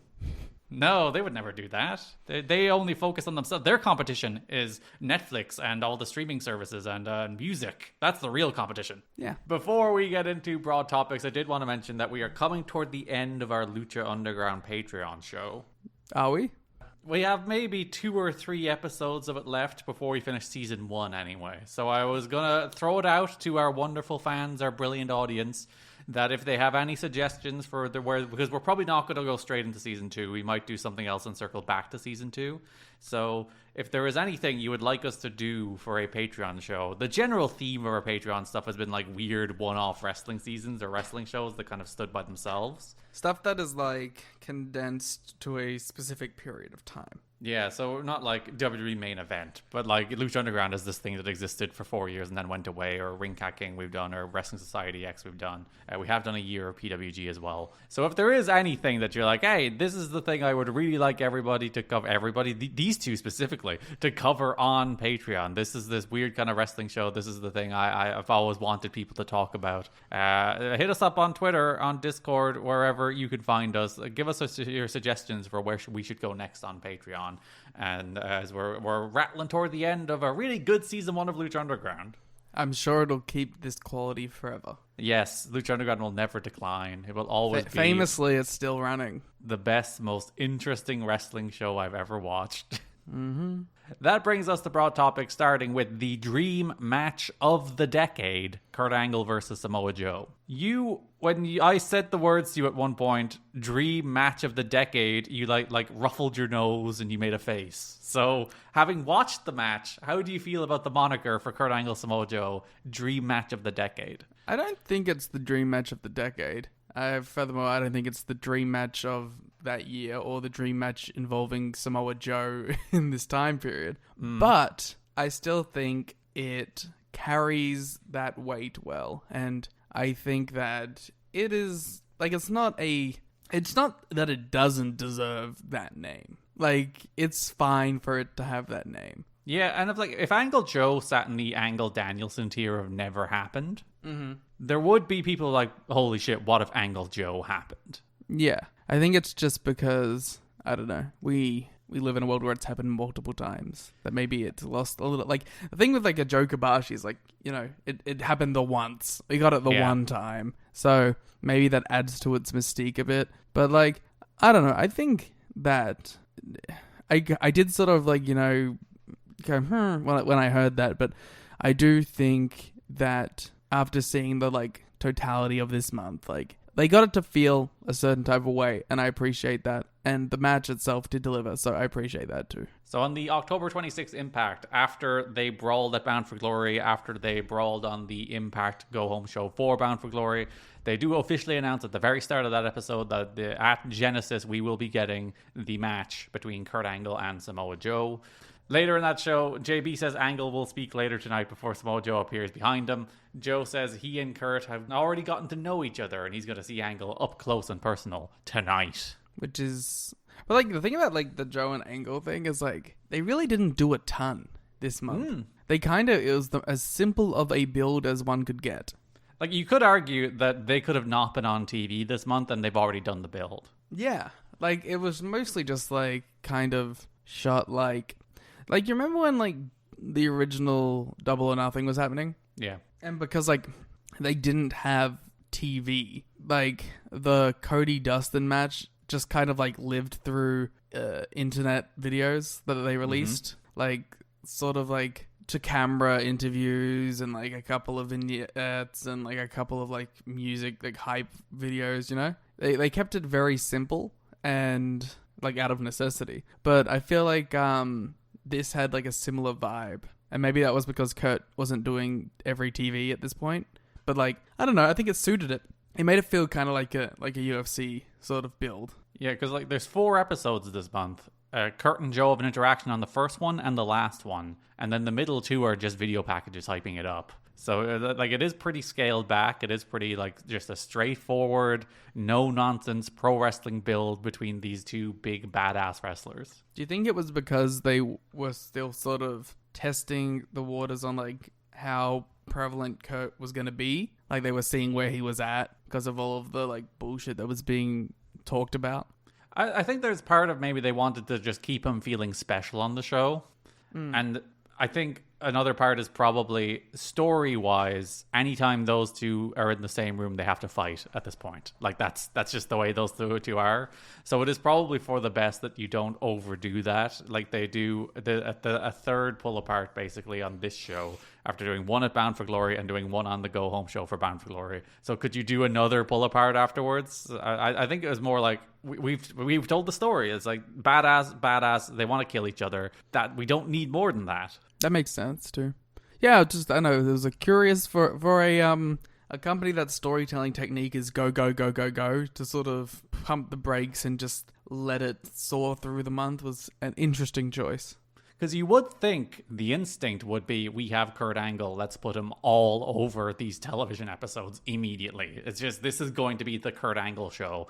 And that's not the case. It's like Kurt is a wrestler on the show as much as AJ Styles is this month. Yeah, which is why I sort of thought maybe they were still sort of sussing out where he was at. The end of that first Impact of the month, we get a feature on Angle and Joe's brawl at Bound for Glory. Then Kurt comes to the ring. He says a lot of people ask him why he left WWE. That's the first thing he talks about in this first official like in-ring pro. I guess he kind of did want to Bound for Glory, but this is his first time in the ring talking on Impact. And he's like, so I left WWE, and people keep asking me about it. Well, I you know, that is TNA tradition. You have to have your like first real promo be about why you left the other place. They do have to sit in the canon of D'Lo Brown. Exactly. They have to respect the law. They're asking, was he fired? Asking, was it a mutual release? Did he quit? He says he quit. You're damn right I quit. You can't fire me, I quit. He wanted to wrestle for the best wrestling audience in the world right here in the Impact Zone. He then starts a TNA chant. There's no other company that has the talent TNA has, and he wants to kick all their asses. When you're the best in TNA, you're the best in the world. And then he addresses Joe as the crowd chant, Joe's going to kill you. Angle says he's terrified of Samoa Joe, but he loves fear. When he's afraid, he wrestles the best and breaks ankles. He didn't know Joe was a bleeder. He loves bleeders. Joe comes out, and they're immediately separated by security as we redo the pull apart. The locker room separate them. They get loose one more time as the show ends. It's the Angle Joe segment. I do love Angle just being like, I'm scared of Samoa Joe. I appreciate him like willing to say something like that. Yeah, I like this Angle. It's very fun. I think Angle early on wants to be a team player, or at least have that vibe of a team player, because like he doesn't come in like big league. You know, he's very much like, I'm going to put everyone over right now in this promo. Like, I'm going to put over the talent, I'm going to put over the show. This place is cool, it's interesting, there's a bunch of young talent that I want to wrestle. So it's a very sort of giving way to introduce yourself instead of like, I'm going to go here and tear through everyone, you know? We were watching DP Dub last night, Mm-hmm. and there was a backstage Eric Stevens promo that was like very much the same thing. It's like, oh, you know, I look at DP Dub and I see loads of great talent, and I'm really excited by all these young guys. And it's like it's kind of fun that is the template when you are like the established veteran coming to a place that you put over the young guys, you establish that you want to work with them, and then like you start doing your angles and you start calling them dog shit, and rubbish and terrible wrestlers, and I'm gonna beat the shit out of you. But like you do come in there and you put over the territory first. Yeah, because, you know, it's that old, like, adage of, if you tell everyone they're shit and they ain't worth shit, when you beat them, you beat shit. Mm-hmm. I also like that in the pull apart with, like, the roster coming out, like, 2 of them with the naturals. Yeah. And I'm like, guys, what are you doing? Don't get put in this. Yeah, you're not like Sanjay and David Young and whoever else they would send out for this kind of segment. Like, come on, guys. You just did a big angle and, like, you got a new look and don't. And, like, also your heels. So, like, I don't feel like you would care if these two wanted to kill each other. Yeah, I feel like if, like, Terry Taylor or TNA official walked up to you backstage and like, go out there and break that up, the Naturals would be like, no. Yeah, exactly. And they should have. That actually should have been an angle. Like, we should have cut backstage to somebody being like, hey, get out here. We need to break this shit up. And someone, like, the people that should say no should say no. It's like, they go to, like, the X Division, everyone's running out, and, like, Saban's like, fuck off. Me getting between them. No. I like pull-apart angles. I think my favorite pull-apart trope is, like, during the pull-apart, someone else gets pissed off and lays out one of the guys. Like, I think there was, like... Was it the Orton Cena thing where, like, Danielson started laying people out? Yeah. Yeah, like, that just lives in my head, you know? I really love that, like, yeah, you guys have a thing, but, like, I'm not fucking subservient to you, you know? Like, I'm on your level and I will take either of you out if I have to. And we had a fun play on that recently with, like, FTR and Adam Priest. It was a similar thing, that, like, in a pull-apart, and they spun off into their own angle because of it. Yeah, I like that stuff. I like layers to feuds and stories. Yeah, that these guys are just not faceless nerds there to be, like, just pulling these people apart, that they're actually characters in their own right. And if Kurt Angle hits Sanjay Dutt, Sanjay's going to be a little pissed about it. Yeah. Could have done the Naturals, to be honest, and then had, like, the Naturals, like, attack Kurt, and then, like, you could do something with Kurt running through the Naturals. That's his first match? It would make more sense than the actual one. We'll get to it. November 2nd, Impact. The only thing we have on the show is at the end of the show, we end on an Angle Joe training montage as we show them working out intensely ahead of their match at Genesis. Very, like, UFC. When I was watching this, I was just like, Joe is so cool. Yeah. Just seeing, like, Joe doing kickboxing, and he looks giant, and he's just, like, sweating like a it just looks like a fucking monster. He is built for this kind of pro wrestling build, isn't he? He looks like, yeah, when you would see footage of them hyping up, like, a heavyweight fight in the UFC, and you're like, dude, this fucking beast of a man. Yeah. It would be nice if, like, this company was that all the time. Because, like, this is the same kind of build they do for the Lockdown 2008 match. They just go back to, like... Because there was a big talking point at this point in wrestling history. I think we've talked about it before, where it's like, what can wrestling learn from the UFC? Because this is the beginning of the point at which UFC begins to, like, ramp up in popularity, and wrestling is slowly ramping down in popularity. So, like, the big thing is, like, what can wrestling take from UFC? And it is this shit. It is, like, serious, treating matches as if they're sporting endeavors between people who want to beat the shit out of each other. That's all they had to take. Yeah, it's a good element to take. Like, it feels like you're watching, like, to go to, like, that cross, like, something from Battle Arts or Pancrase or, like, you know, just it feels authentic. Yeah. The November 9th Impact, we get another feature, this time with a bunch of sound bites as they talk about how they're excited to kill each other. Angle made Joe bleed. Now Joe wants to carry Angle's blood as a trophy. Angle guarantees match of the year. Joe guarantees crushing him. I like that. Angle's like, we're going to have a really good match. And Joe's like, I will kill him. I will end his life. I will remove his soul from his body. Yeah, I do like that as a fun contrast. It kind of makes sense based on how their first confrontation played out, where Angle got the better of it. So he's like, oh, you know, let's have a good match. Whereas Joe's like, I want revenge for him making me bleed. I want to kill him. Well, like, the thing is, like, Angle's whole demeanor with this feud isn't I have a personal vendetta against Samoa Joe. It is I want to fight the best and have the best match. Yeah. And Joe was like, you are coming into my territory. I'm going to fucking kill you. And you're treating this like we're going to have a good match. And that pisses me off because I wanted the war. The Go Home Show, which is the 2-hour primetime episode of Impact. Impact is primetime on Thursdays going forward. Not 2 hours yet, but this is a 2-hour special. We get a package and Angle Joe. Then Samoa Joe does his traditional squash of Jay Lethal. I think it's his third time doing it at this point. They're like, we have the primetime special. We must throw out all the tropes. Our favorite classic matches. In classic Joe Lethal fashion, Lethal does get a little bit of hope that he probably wouldn't get if Samoa Joe was wrestling Chase Stevens. But Joe shuts him down quick, wins with the Muscle Buster Coquina clutch. Joe keeps the hold on after a match, and then there's some exhibition business that we'll talk about when we're talking about Chris Sabin. But Joe says he wants Angle's blood after the match. You got blood fetishes in the TNA. Listen, the man famously walked around with a freaking rusty-ass blood-stained towel for like 6 weeks, long after that blood had dried and coagulated and looked really gross. So if anybody does have a blood fetish, it is Samoa Joe. Blood for the blood god. Later in that episode, we have Kurt Angle in his first TNA match. The first TNA match is not against Samoa Joe in the Dream Match of the Decade. He wrestles for the first time on the Primetime special, presumably to try and boost the television rating for the first Primetime Thursday episode on Spike. He wrestles the winner of the Fight for the Right tournament, which we'll talk about in a moment, the Monster, Abyss. Okay, I have so many problems with this match on paper. Abyss is about to challenge for the world title. Spoilers, he's about to win it in some bullshit. So it's like, I understand doing this match and putting it on the primetime special. It's a big match. There's so many ways out of this, and they've just booked themselves in a corner where it's like the number one contender has to lose to Kurt, and then that makes the Abyss Sting match look like shit. It makes Abyss look like shit going into it. And I on one hand, I'm like, hey, they did a clean finish, that kind of shows balls.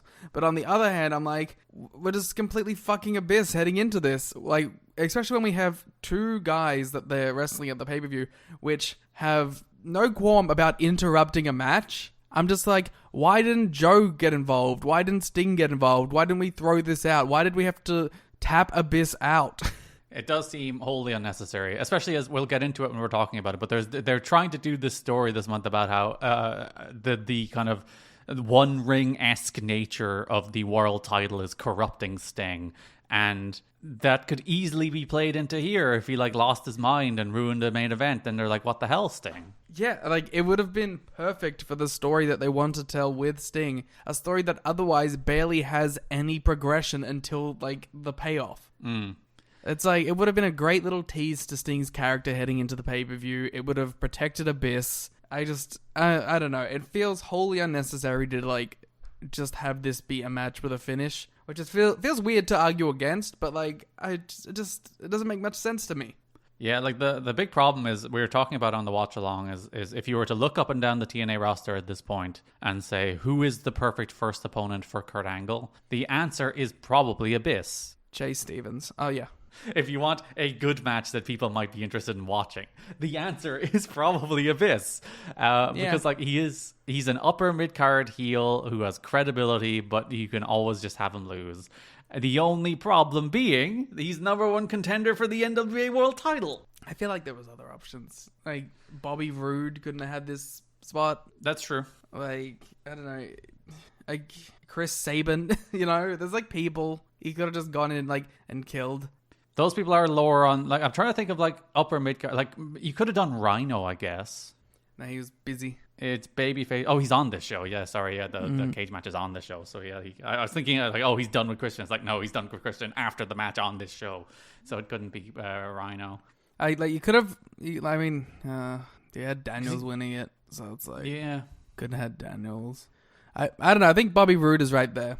Yeah, Rude is probably the guy, but even then, like, Rude is doing this new character thing that has barely been on television. I guess he's in the Fight for the Right this month, but it's not like the character is gathering steam at the moment. So maybe they would have thought he was too low down for like a marquee match. But I think it would have been good for him and good for the character if he's like the first guy to go toe to toe with Kurt.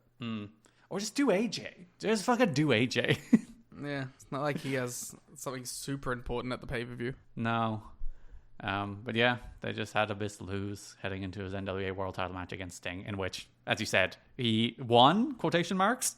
Well, again, to go back to this match, like, not only does, like, Abyss get tapped out, like, Kurt kicks out of the Black Hole Slam for the first time, and, like, it was even booked in a way that made Abyss, like, less impressive. Yeah, and as you said, he tapped out, which I don't think Abyss has done.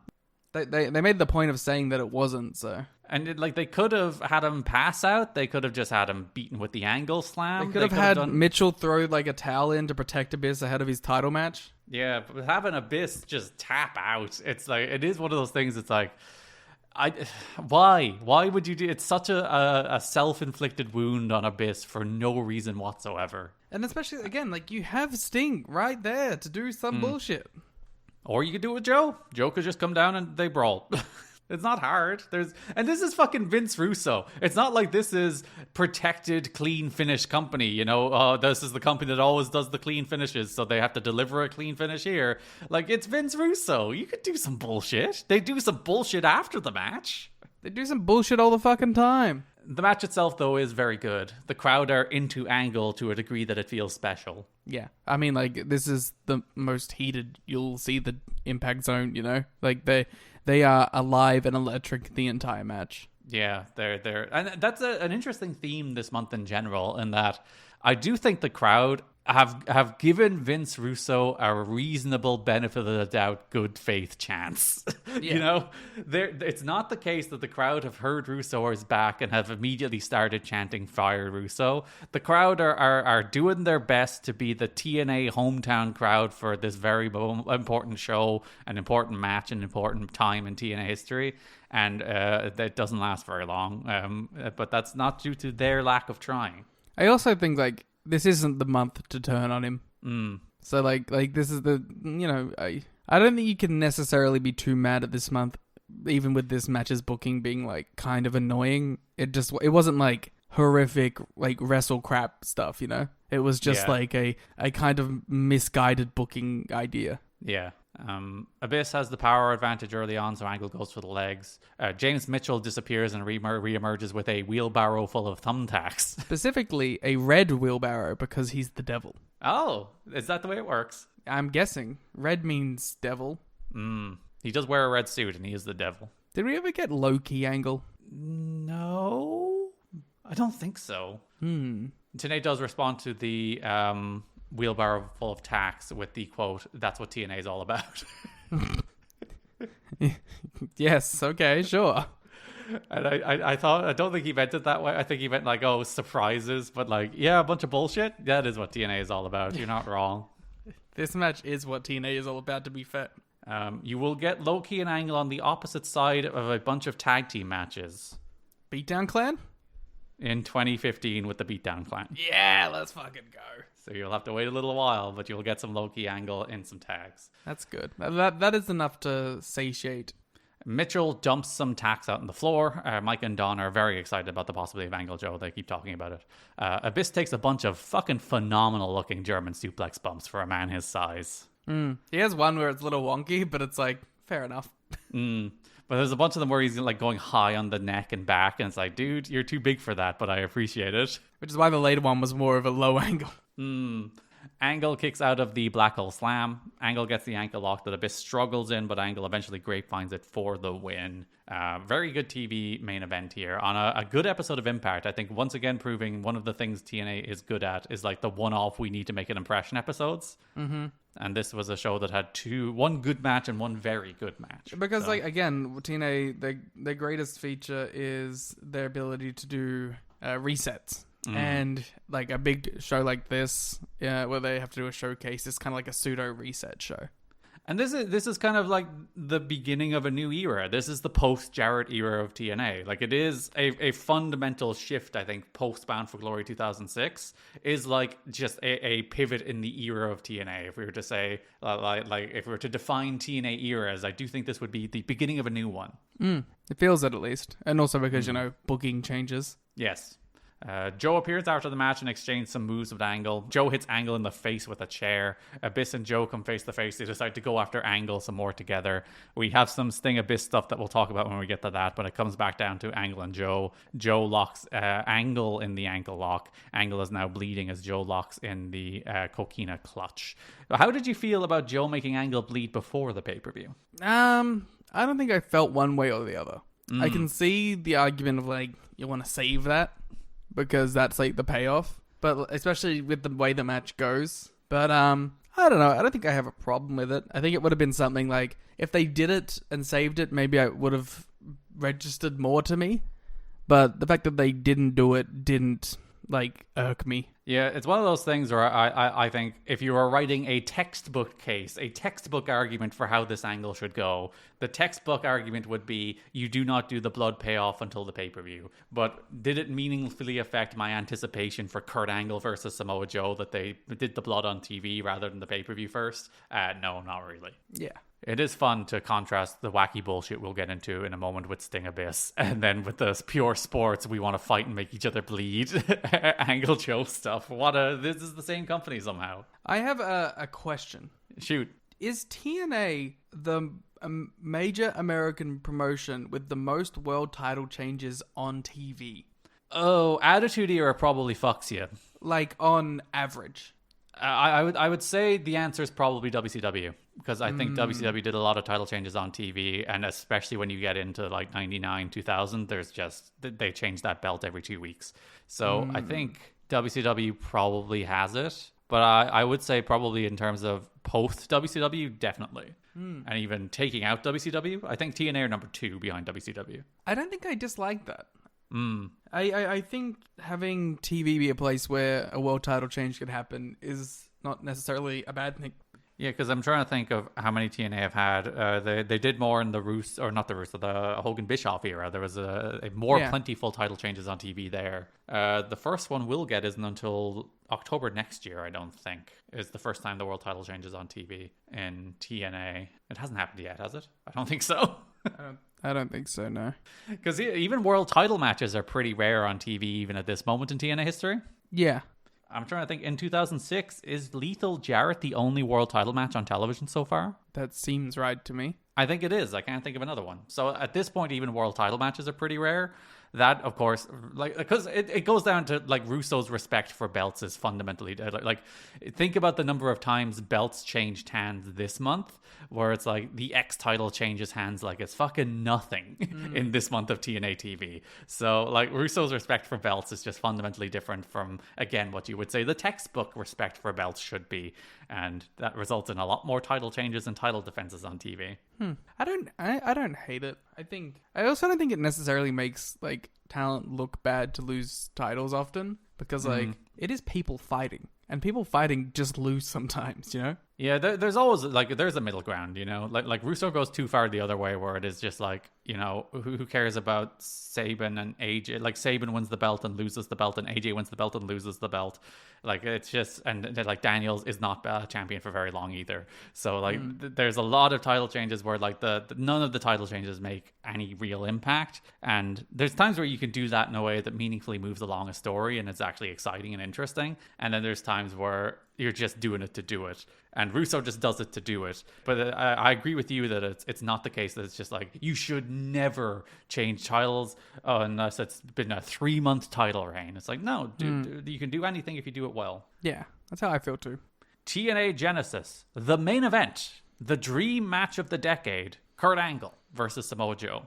This match fucking rules. It's so sick. It's fucking great. I am astonished that this is not a match that is talked about more by people. I think if you haven't seen this match, or if you only saw it when it happened, you should do yourself a favor. Go back and watch it. It's up on the TNA YouTube channel, like right now. Like, it's awesome. I think I went 4.5 or 4.25. Like, it's really good. You can put it up there with anything that you were seeing in like ROH that year. Like, as far as like a pure like in-ring great pro wrestling match. I highly recommend people go listen to the watch along, because Liam has a very fun crisis during this match where he realizes it's awesome and he's wondering how they ruin it. Because my theory was Yeah. Like, I never hear people talk about this match. So in my head, that Russo fucked it, and he did something that ruined it, and that's why people don't talk about it, and that's why I've equated like the first 3 Joe matches into the one match, which is the cage with the Kurt wearing the like MMA shorts. Like, when I think of this feud, I think of only that match. And that's unfair because this rocks and it doesn't have bullshit. And up until the final moments in this match, I was assuming some bullshit was going to happen that was going to ruin it for me, but it didn't. It is interesting how the lockdown match has come to define this rivalry more than this match has. Because, like, this match was very well acclaimed at the time. It was considered, like, a special professional wrestling match just because, like, the atmosphere and, like, the idea of these two wrestling. And then they did deliver bell to bell. Like it's not the case that like people were like, oh, you know, it was pretty good. Like coming out of this match, people were like, that was great. That was what I wanted from a Kurt Angle Samoa Joe match. I think that people might have thought it was a little short. I kind of liked that it was really, really tight, but that might have been like the only critique coming out of it. But you are right that like the defining Kurt Angle Samoa Joe match is the lockdown match. That's the match with the Joe title changes with the like MMA hybrid stuff. That's the match that historically, if people talk about an Angle Joe match, they talk about that one more than they talk about this one, even though this one delivered on just as high, if not more of a level for like the first time ever dream match. Yeah, it's very interesting that this is a match that is sort of just lost to time. So I'm encouraging everyone listening to this to please go check it out. Give us your opinions in the Discord or on the Patreon, because like I would love to hear, if you haven't seen it before, how it hits for you, or if you did watch it when it happens, how has your memory of it shaped up in comparison to watching it now? So JB gives us the big in-ring introductions for this main event match. The crowd chant, "This is awesome" at the bell, so it's a regular Arthur Ashe Stadium match. Not quite that atmosphere, but Angle hits the post full force, and then Joe follows with an elbow suicida, does a loop of the ring with Angle in tow, and then smashes him into the steps. Angle comes up bleeding like crazy. Like Angle, if one thing I will say, it's like it trickled of blood on the TV on Impact. A lot of blood here. Maybe that was the trade-off. Angle's like, we know we gave them a little on Impact. We have to give them the full fucking thing here. Joe immediately starts working over the cut and then paints his chest with the blood because he's the fucking best pro wrestler of all time. Angle hits some rolling Germans, the third of which is meant to be an overhead German, but Joe just kind of lands on his neck and shoulder because he doesn't go all the way over, and it kind of looks better for it. I mean, it looks like a shoot takedown. Yeah, it looks like what a shoot overhead German between Kurt Angle and Samoa Joe should look like. Joe hits the Muscle Buster and Angle kicks out, making him, I believe, the first person in TNA to kick out of the Muscle Buster. Wow, Black Hole Slam and Muscle Buster back to back. Nobody can beat this man. Yeah, any protected finish, Kurt's just kicking out of it. Lance Hoyt is kicked out of the Black Hole Slam, though. I do remember that. So he's Kurt's not the only one. Joe kicks out of the Olympic Slam, so at least they return the favor. Spiral Tap is coming for you. That is like the freaking burning hammer of TNA, isn't it? The crowd chants, "Make him tap," which causes Angle to pull the straps down. Joe kicks Angle's leg out while on an ankle lock and turns it into cooking a clutch. Angle finds the ankle and turns it back into an ankle lock. I like that of him, like he's desperately trying to get out of a hold and then he just grabs the ankle. Joe rolls through but misses a charge. Angle hits another Olympic Slam. Angle puts the straps back up, takes them back down, grabs the ankle lock, grapevines it, and Samoa Joe taps out to his first loss in TNA, his first loss in his near 18 months. The streak is over. Joe has lost to Kurt Angle. And he immediately is like, fuck that. Let's do this shit again. I really appreciate that, like, he, like, gives Angle, like, kind of his props, but he's like, we gotta go again. Fucking let's do it. I have to avenge this loss as quickly as possible. Yeah, so Joe gets the microphone. The crowd chant, "You tapped out at him." Really interesting atmosphere, I think, in that... Oh, yeah, we didn't talk about how, like, at the start, like, there was boos for Angle. Because the crowd is, I would say, broadly pro-Angle, I think, as a whole. I think they like both of these guys, and they should chant that. They should. We're 15 years away from what both these guys chant, unfortunately. But yeah, like it is interesting to watch the dynamic play out of like Joe is this crowd's guy, but Kurt Angle's fucking Kurt Angle. So like those two dynamics like bounce off each other for the whole match. So you do get like some boos for Joe, but people want Joe to kill him. Then you get some boos for Angle, but they're super into Angle. So it's a fun atmosphere. It's interesting because like I think part of that reaction comes from like Joe coming off the Jarrett stuff. It's like when he's been like the guy against the biggest heel in the company. Like it's not like he's coming off of killing AJ, you know, he's not like a straight heel here. Yeah, he's been a babyface since the summer. There's been some rockiness on that road, but he's broadly been a babyface since the summer. Yeah. Joe says, yeah, he tapped out, but he can recognize it was somebody was the better man on the day, but he wants a rematch. He offers a handshake. Angle blows him off and leaves. Joe says, we'll have to do it the hard way, as Mike Tenay and Don West recap the show a little before it ends. Yeah, this match is great. Please watch it. Yeah, it's not as good as it gets for TNA, because there's better matches in TNA history, but like... It is just a fucking straightforward Kurt Angle Samoa Joe match where Angle bleeds a shit ton. Joe's the coolest wrestler on earth and they rock. On my other monitor, I have Frankie Kazarian versus Kurt Angle playing. The Slammiversary match? Yeah, it's awesome. Yeah, really good match. Also, Frankie looks really cool. Yeah, Fortune era Frankie. Yeah, it's a good look for him. I guess technically right before Fortune, but yeah, good match. Good era for Frankie. They're just fucking going, like, it's kind of like the Angle Joe match where they're just going for it. Yeah, there's a fun story where like Angle is like, I'm going from the bottom to the top of the ranking. I'm going from the bottom, and that means you, Frankie Kazarian. Yeah, but like I think it was actually Frankie was the first because like he was number 10 in the rankings, so he was going from the bottom of the rankings to the top. They kind of dropped that toward the summer because they have fucking object permanence and they can't. Because of course they do. But Angle does eventually end up in the world title match, but through some bullshit. Up next, the NWA World Title match, which does not, for the first time in a very long time, feature Jeff Jarrett. Which is a joy in itself. Like, it's funny. Like I would consider us broadly Jeff Jarrett defenders. Like we try to give him his props whenever we can, but like this month without him has been fun. Yeah, like, it's felt refreshing not having Jeff Jarrett around. Just doing his same fucking paranoid promo and his same, like, I'm the real NWA World Champion bullshit. Like, he gets one promo this month to kind of further the Sting story and to set him up going away. But other than that, there's no Jeff Jarrett, and you're not going to see him until April. So you get a period of freedom from Jeff Jarrett. I thought you were going to say 2008. He's only back very briefly because his wife passes away then shortly after he returns and he goes on another hiatus. So he's back for 2 months in 2007 and then you don't see him again until October 2008. So you know what? A nice little 2 month of Jarrett isn't bad. A little tease. Yeah. Then we get Double J MMA at some point. You know, wait, there's joys to come.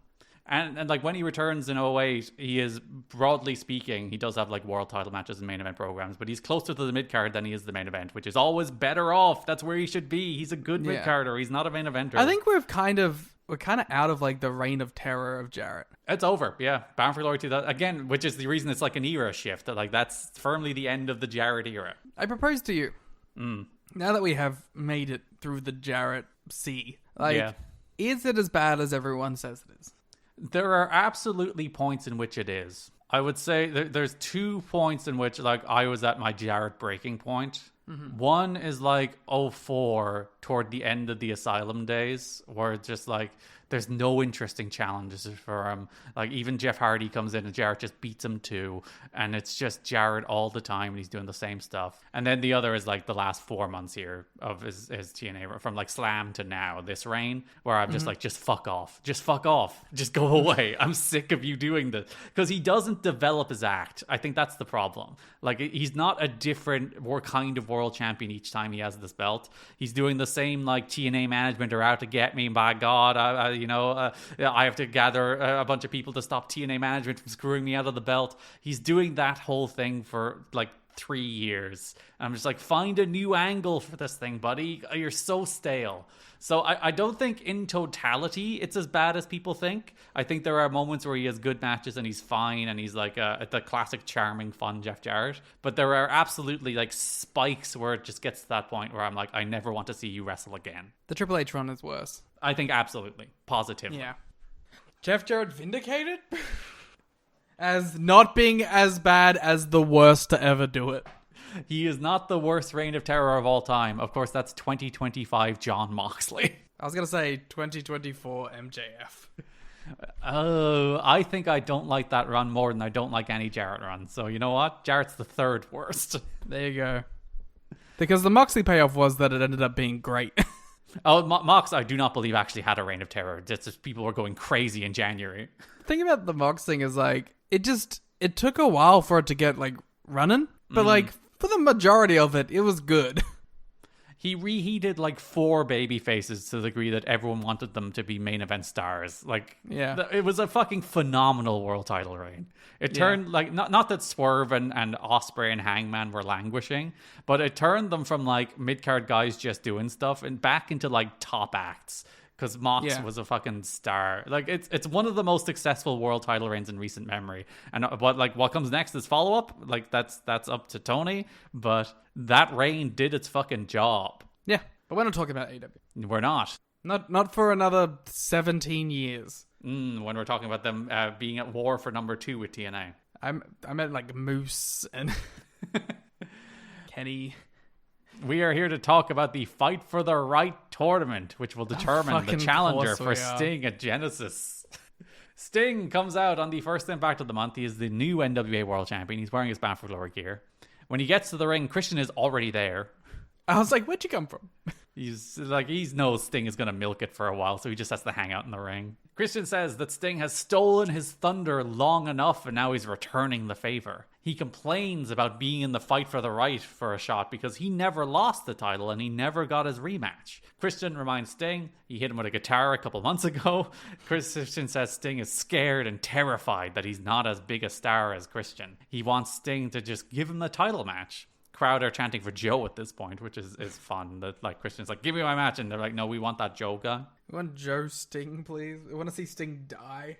Sting says that he can have a shot at the title, but not at Genesis. But whenever Sting says, he then unleashes his baseball bat from a hidden compartment within his jacket and then runs off Christian. He is Batman. He really is. It's really cool. He is Batman. the assassin. Was Assassin's Creed out at this point? I don't think it was. It was 2007, wasn't it? I was going to say it was a little later, I thought. So maybe the Assassin's Creed devs were watching this episode as like, hidden bat, hidden blade? And that's where it came from. Yeah, let's choose to believe this. So later in the show, we get the first round of the Fight for the Right tournament, which is the Fight for the Right Reverse Battle Royal. Now, you were saying moments ago, this is not full Russo bullshit month. And one of Vince Russo's most famous Russo bullshit things is here.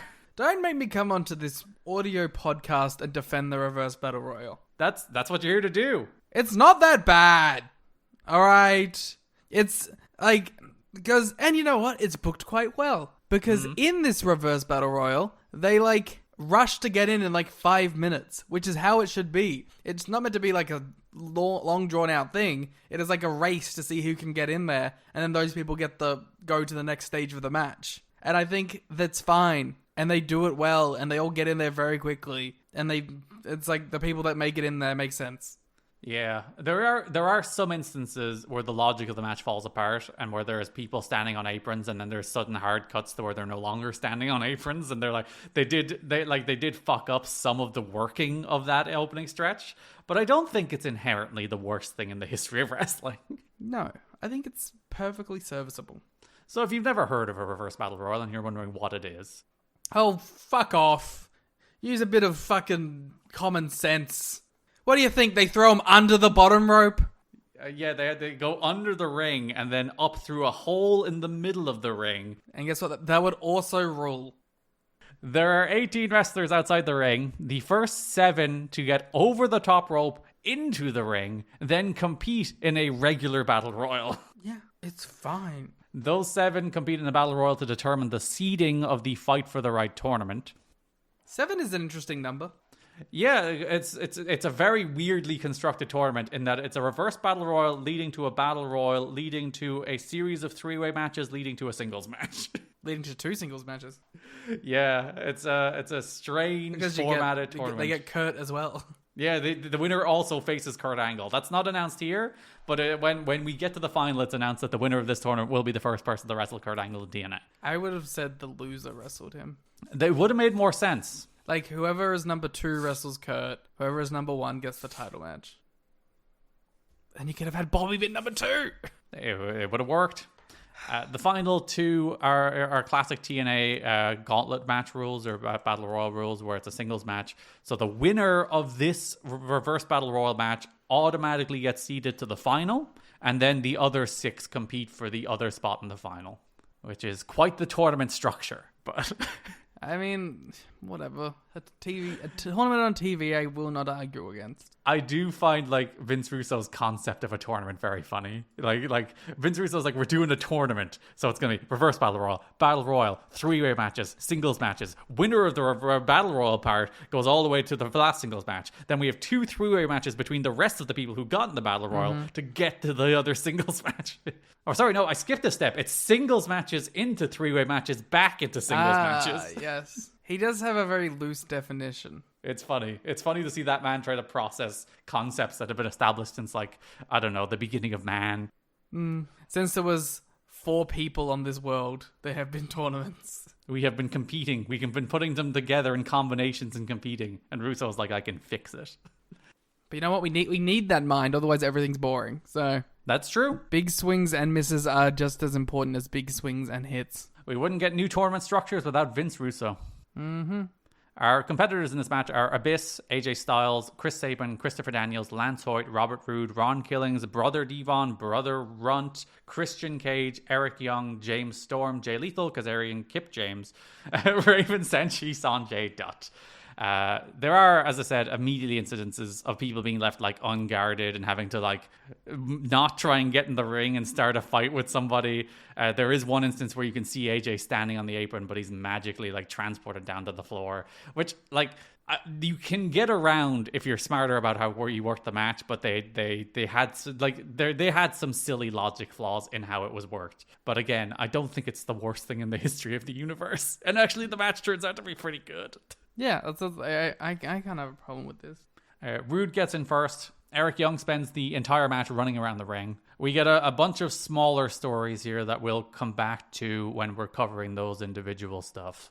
Sabin gets in. Styles and Daniels unite to get in. Abyss kicks Hoyt off and gets in, and then Hoyt also just gets in. Killings gets in as a LAX attack. Storm and 3D are shouting at AMW and the Naturals, and there's a whole bunch of fucking stuff happening at ringside that we'll get into through the various stories, which is both good and bad. It was a very chaotic match, but at least like it did serve a lot of stories. It's also meant to be a chaotic match. So now we're down to regular Battle Royal rules. Roode dumps out Killings as Don stresses he's out of the match, but not the tournament. So he will advance further into the singles matches and maybe get a 3-way match and maybe get a singles match. Roode also eliminates Sabin, Styles, and Daniels high-low Abyss as Styles eats a clothesline for Daniels. It takes one for his partner. Miss Brooks grabs Daniels' leg, allowing Roode to throw him out, but then Styles eliminates Roode. Abyss hip tosses AJ out as AJ takes a wild bump for this silly match. God bless the man. That brings us down to the final 2 of Abyss and Lance Hoyt. Winner gets a bye to the final. It's pinfall or submission here, as we do like a mini version of their 2005 match, their really great 2005 pay-per-view match, and it's a lot of fun. Hoyt does a fucking crazy moonsault where he just runs straight up the ropes and moonsaults Abyss, and for a man that size to do that kind of like step-up moonsault off the top rope, fucking wild. Just sitting here like begging them to just do something with Lance Hoyt. It's been like, a very Lance Hoytless year. He disappeared for like 5-6 months. And like the most impressive thing about him is every time he gets like a spot, he delivers and like the crowd gets into him again. But they never follow it up well. No, they never do anything with it. Especially like last year when there was like an organic movement behind Lance Hoyt, and they just did absolutely nothing with it. Abyss hits the shock treatment for 2. Hoyt hits a big dropkick and then hits Abyss with a coast-to-coast dropkick into a chair for 2. Eventually, Abyss connects with the Black Hole Slam. Part of the reason I think this is a 3-star match is like that final Lance Hoyt and Abyss portion is actually really, really good. Yeah. But otherwise, like it's fine. It's not the worst thing in the history of wrestling. It's only like top 70. It's not even that. We should do that for Patreon. The top 70 worst things in the history of wrestling. I know what my number 1 is. We did recently basically do that when we covered the most disgusting promotional tactic list, but My number 1 is Vince McMahon being born. that set us on a wrong path. My number 2 is the Death Riders. John Moxley with the world title. Oh, ridiculous. JB is with Jeff Jarrett in an interview recorded immediately after the Bound for Glory world title match. Jarrett talks about how he had Sting's number for the opening of the match, but then he witnessed something transform within Sting. I like that he's like, I was going to beat him, but then Sting, he went into another level above me because of me. Yeah. I made Sting beat me. Sting didn't beat me. I beat me by Sting. Yeah, it was because I brought out the best in Sting that Sting beat me, not because Sting is good. Which honestly I admire. He does say Sting was the better man, but only because he brought the better man out of Sting. He was the better man because, again, I was a worse man, which made him the better man. JB asks Jarrett if a rematch is next, and Jarrett said he's going home. He's going to step back, refocus, rethink. He reflects on how he may have dropped the ball on some personal and professional things in the last few years, but he has one thought: be careful what you wish for, directed towards Sting, because he hopes Sting is ready to carry that ball, and it won't corrupt him too. An interesting storyline that could be developing here if this company had patience.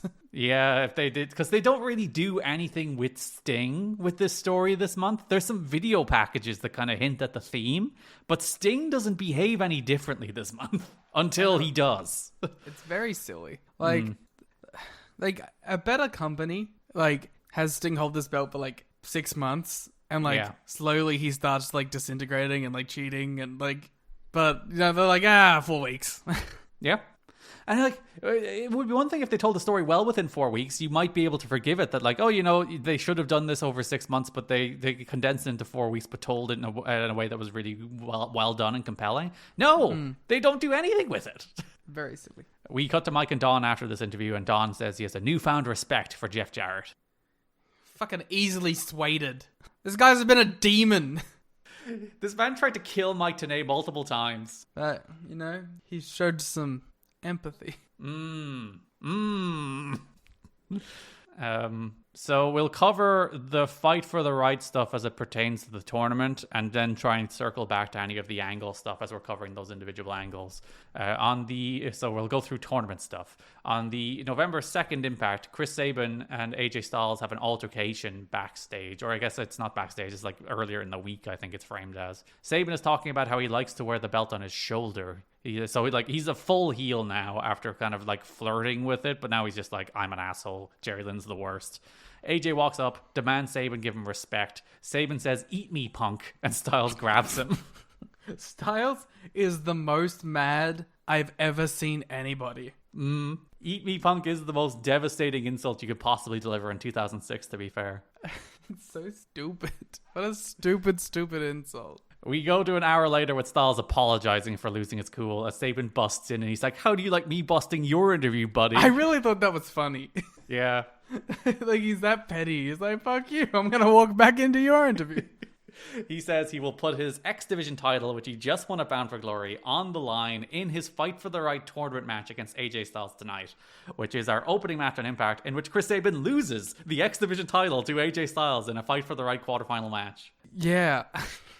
It's interesting. Mm-hmm. Do I hate a title change in the middle of a tournament? I'm 60% yes. Yeah. But it's not enough to burn my TNA jersey, The thing I will give him a mild amount of forgiveness is it wasn't just it's a title match. At least there was an angle to set up why there was a reason that they put the title on the line, which I think is probably why I don't hate it. But yeah, it is one of those things that's why? Why are we doing this? Yeah. He just won the belt? It's a very odd choice, but I don't know. I don't have a strong opinion on it, but I remember when it happened, I was like, nah. I can't tell you why it's to facilitate the Styles and Daniels split story, that they're using the X Division title as a prop in that story. That's why AJ wins it. That's why AJ loses it. So that there is a narrative reason why they decided to do this. It's not just completely random, but it is, again, the kind of thing that you should develop over 4 months, not in one tournament. Yeah. The match is fine. It's like 5 minutes. There's not much to it. AJ does a tilt-a-whirl backbreaker, and then Tenay points out that's a Jerry Lynn move. So AJ's doing like the Jerry Lynn move to Chris Sabin. Tenay promotes the Best of the X Division Volume 2 in stores now, a very canonically important DVD for my TNA fandom. Mm-hmm. I own it as well. AJ reverses the Cradle Shock into a small package to win the X Division title, and he's bleeding from the nose as he advances in the Fight for the Right tournament. We get a video feature on the newly transformed Sting. He talks about how he thought Jeff Jarrett was a changed man at Bound for Glory, so I guess it goes both ways. They both were like, we fixed each other. Sting and Jarrett have a toxic-ass relationship. They do, and it never gets better. Did they ever interact in AEW? I think they had one of those tags, didn't they? Did they? I'm pretty sure I subtweeted it, so... I think one of the good Jeff Jarrett tag matches was a Sting and Darby match, if memory serves.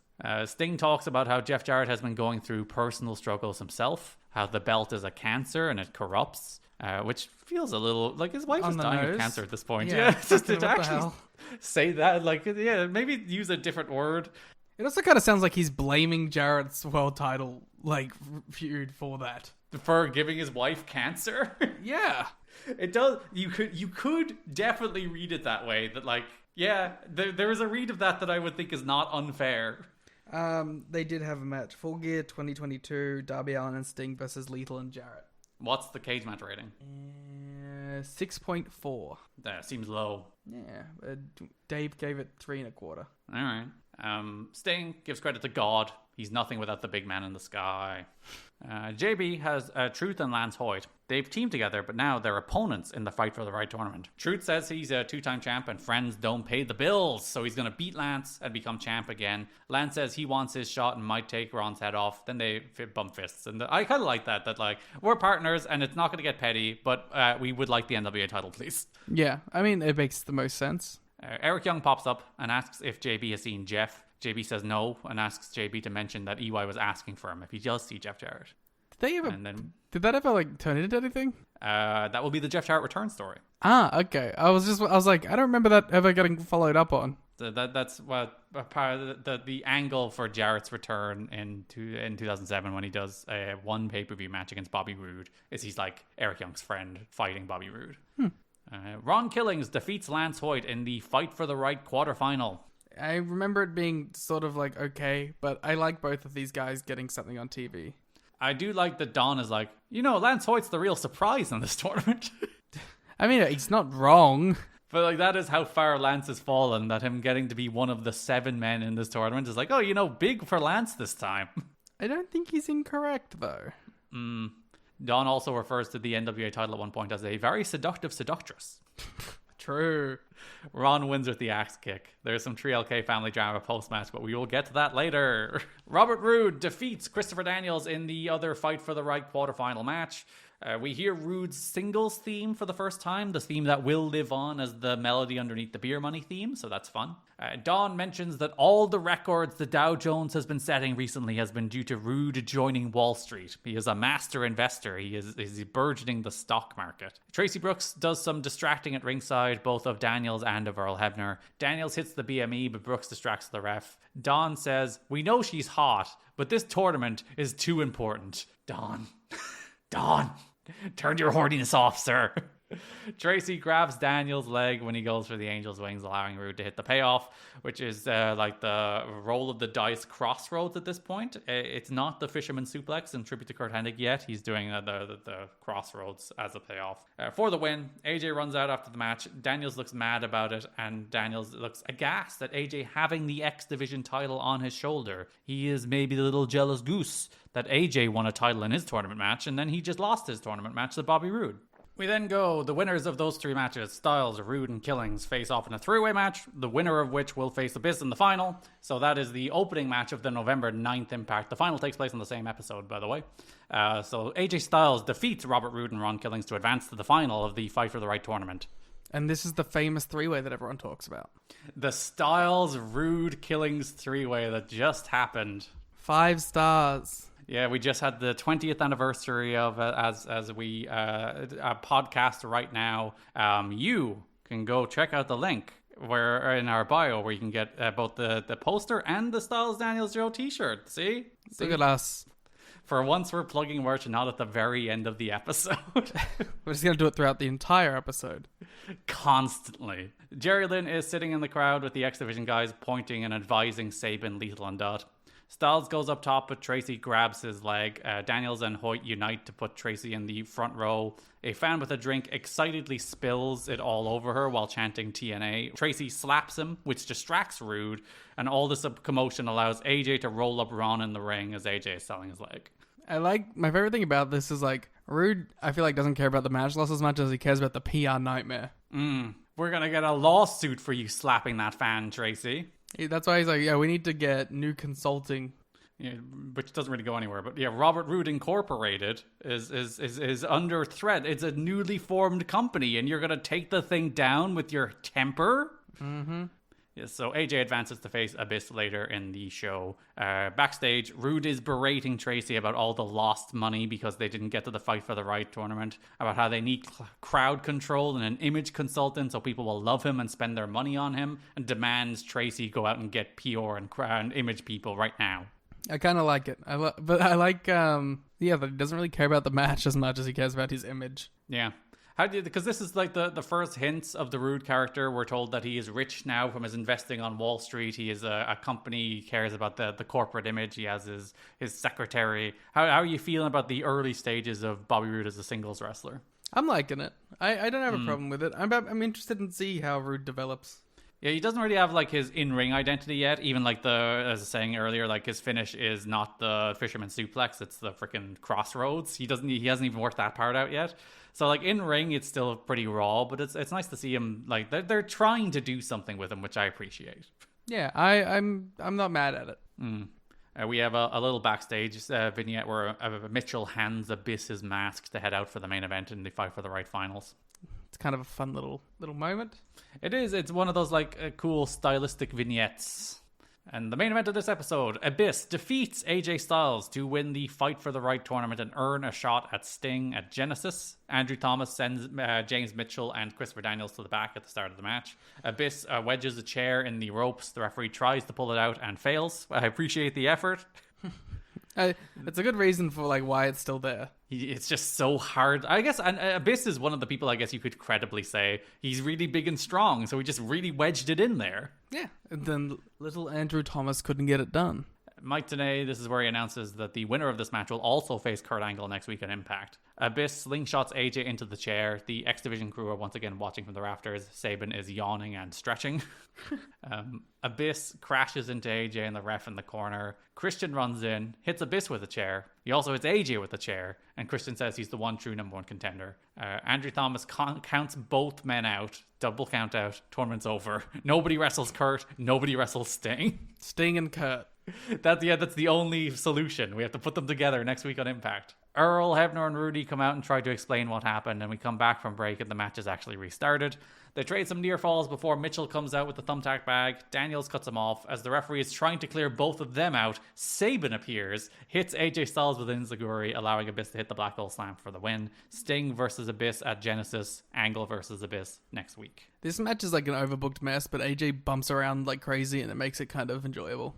Yeah, it's Angle. Like, there's so much going on between, like, the Christian stuff, the Daniels, AJ story, the Mitchell stuff, the Sabin stuff. Like, there is 7 different angles running through this match, but at the end of the day, it is an Abyss versus AJ Styles match on television. Yeah.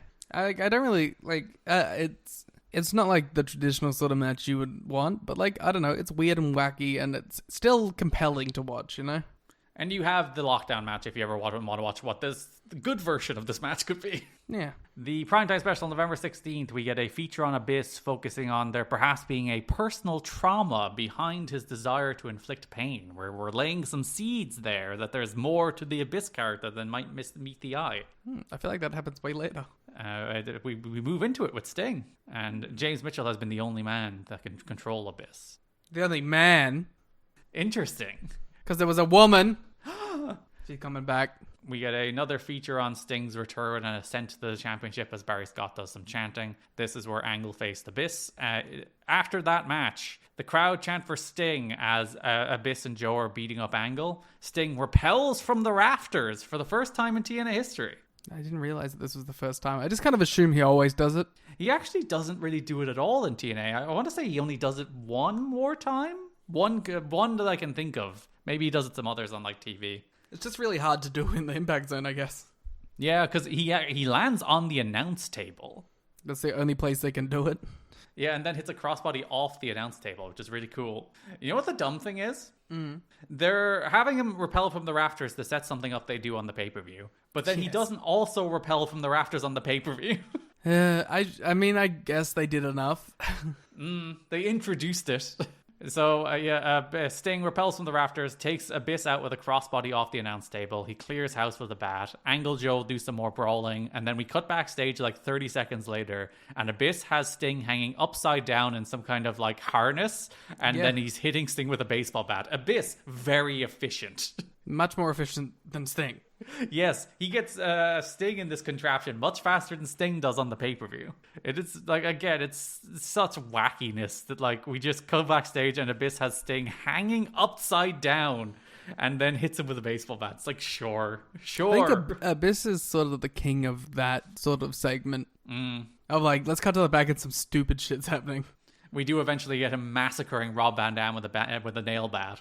The natural conclusion. Yeah. On the pay-per-view, the NWA World Title match is Sting versus Abyss. Before the match, we get a James Mitchell promo. Mitchell is like, Sting, why are you afraid of the dark when, by your own admission, you were at your peak when you embraced all the world's deadly vices? Does he think he can just say prayers and it'll go away? No. Sting looks at Abyss and sees all that evil, but in his defeat will come freedom. He won't thank his creator. He'll thank the man who's the embodiment of evil, Abyss. Okay.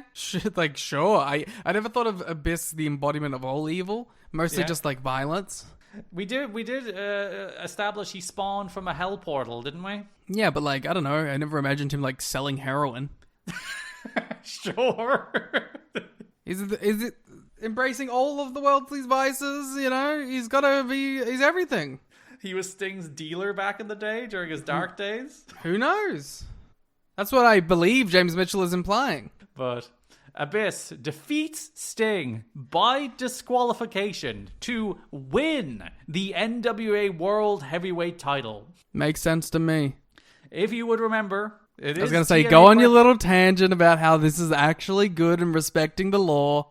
I won't say it's good. I will say, like, it is consistent with the TNA lore, but it is TNA canon that when there is a disqualification in a championship match, the championship changes hands. It has happened where the belts change hands from D'Lo and Apollo by DQ, if you remember. Mm-hmm. And I believe, didn't Jerry Lynn and Red lose them by DQ as well? Wasn't there one around there too? So there has been a couple of incidents of titles changing hands by DQ. It's funny the way the finish played out. They did the DQ and then there's a long pause between them announcing the title change. So they played it out as if you wouldn't remember that this is a TNA rule. To be fair, no one did. And you didn't either. I quite like that it landed as intended on you as well, where you're like, oh, wait a minute. I mean, I remembered like immediately after they announced that that's how it works. But in the moment, I did not. So there's a lot going on in this match.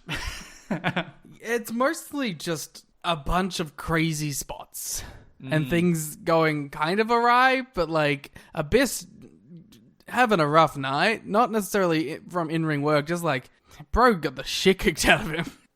Yeah, because I think these two have good chemistry. I think they work well together, but there's just so many layers of bullshit in this match that you're like, I have no idea how to actually rate this match. I think the work was pretty good, but there's so much bullshit in here.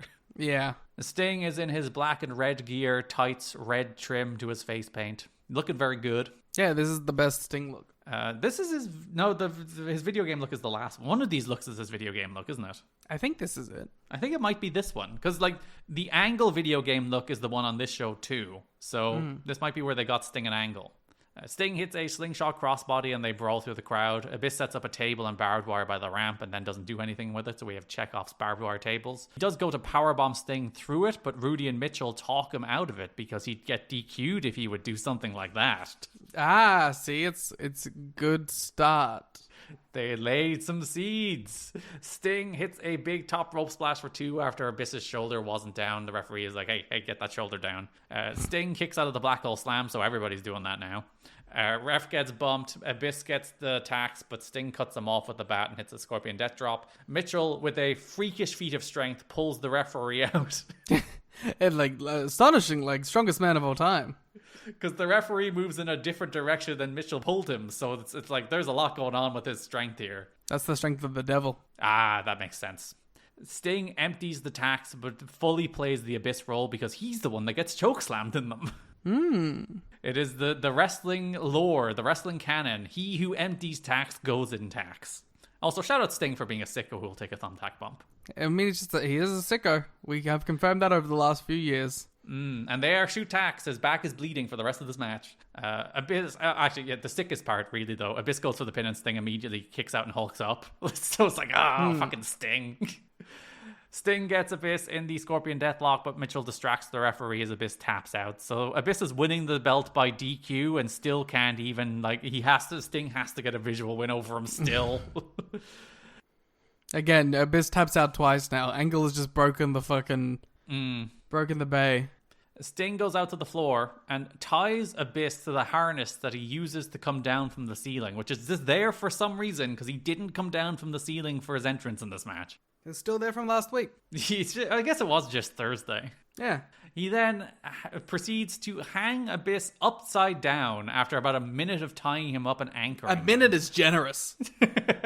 Because he has help, I think. He has somebody off camera who's helping doing the anchoring, and even then it still takes ages. Yeah, they cut away to give them more leniency with the person helping him.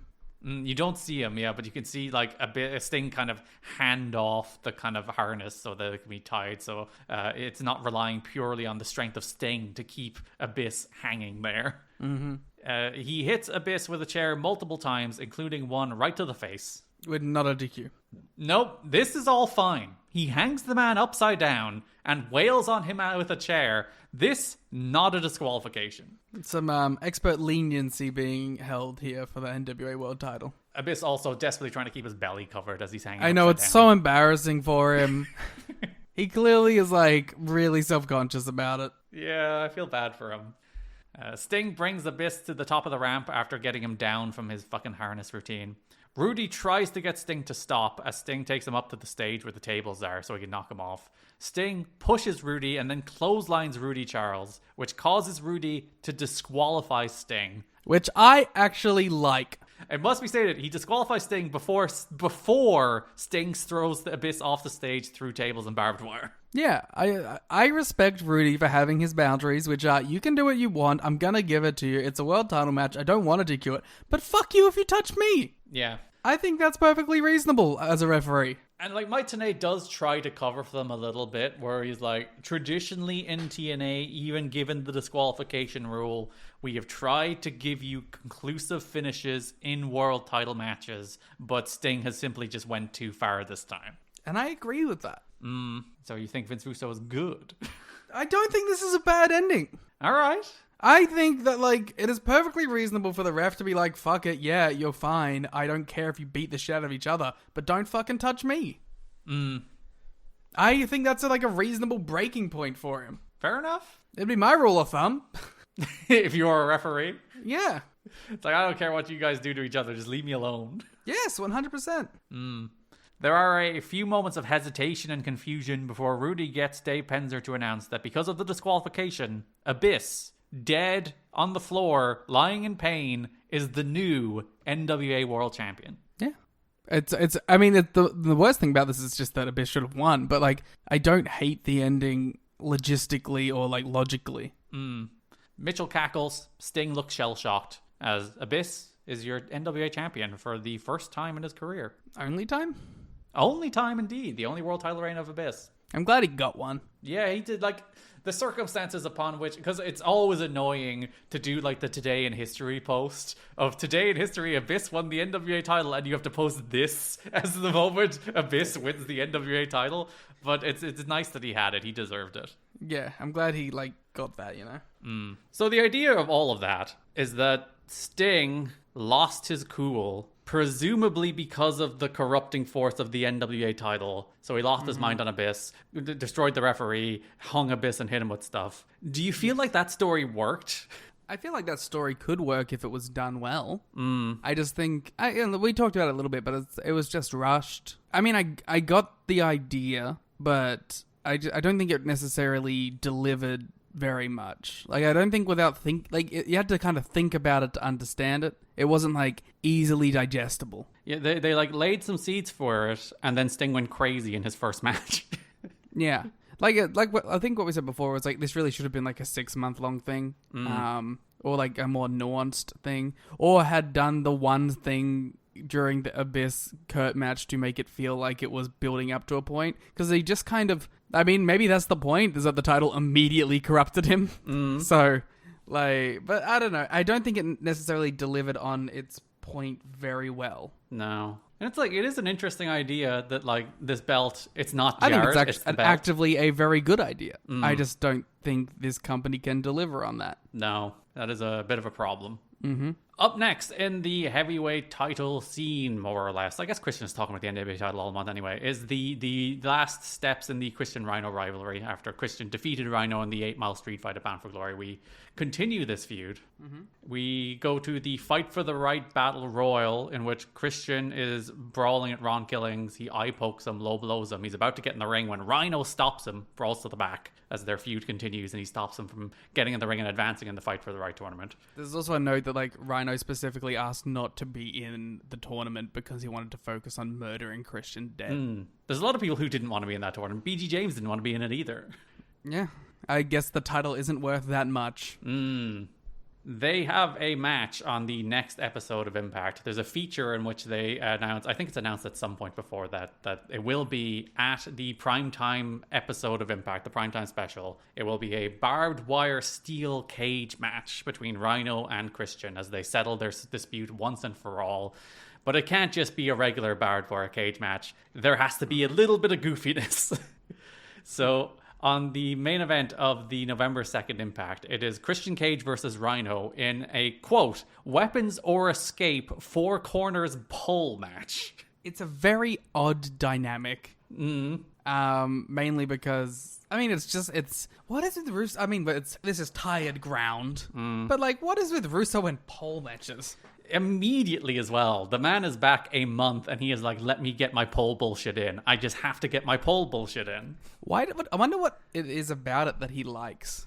Because I can't think of a gimmick that I think is less important ever than the pole match. Yeah, like, what is it about the, like, dramatic element of this match that somehow appeals to Vince Russo's brain?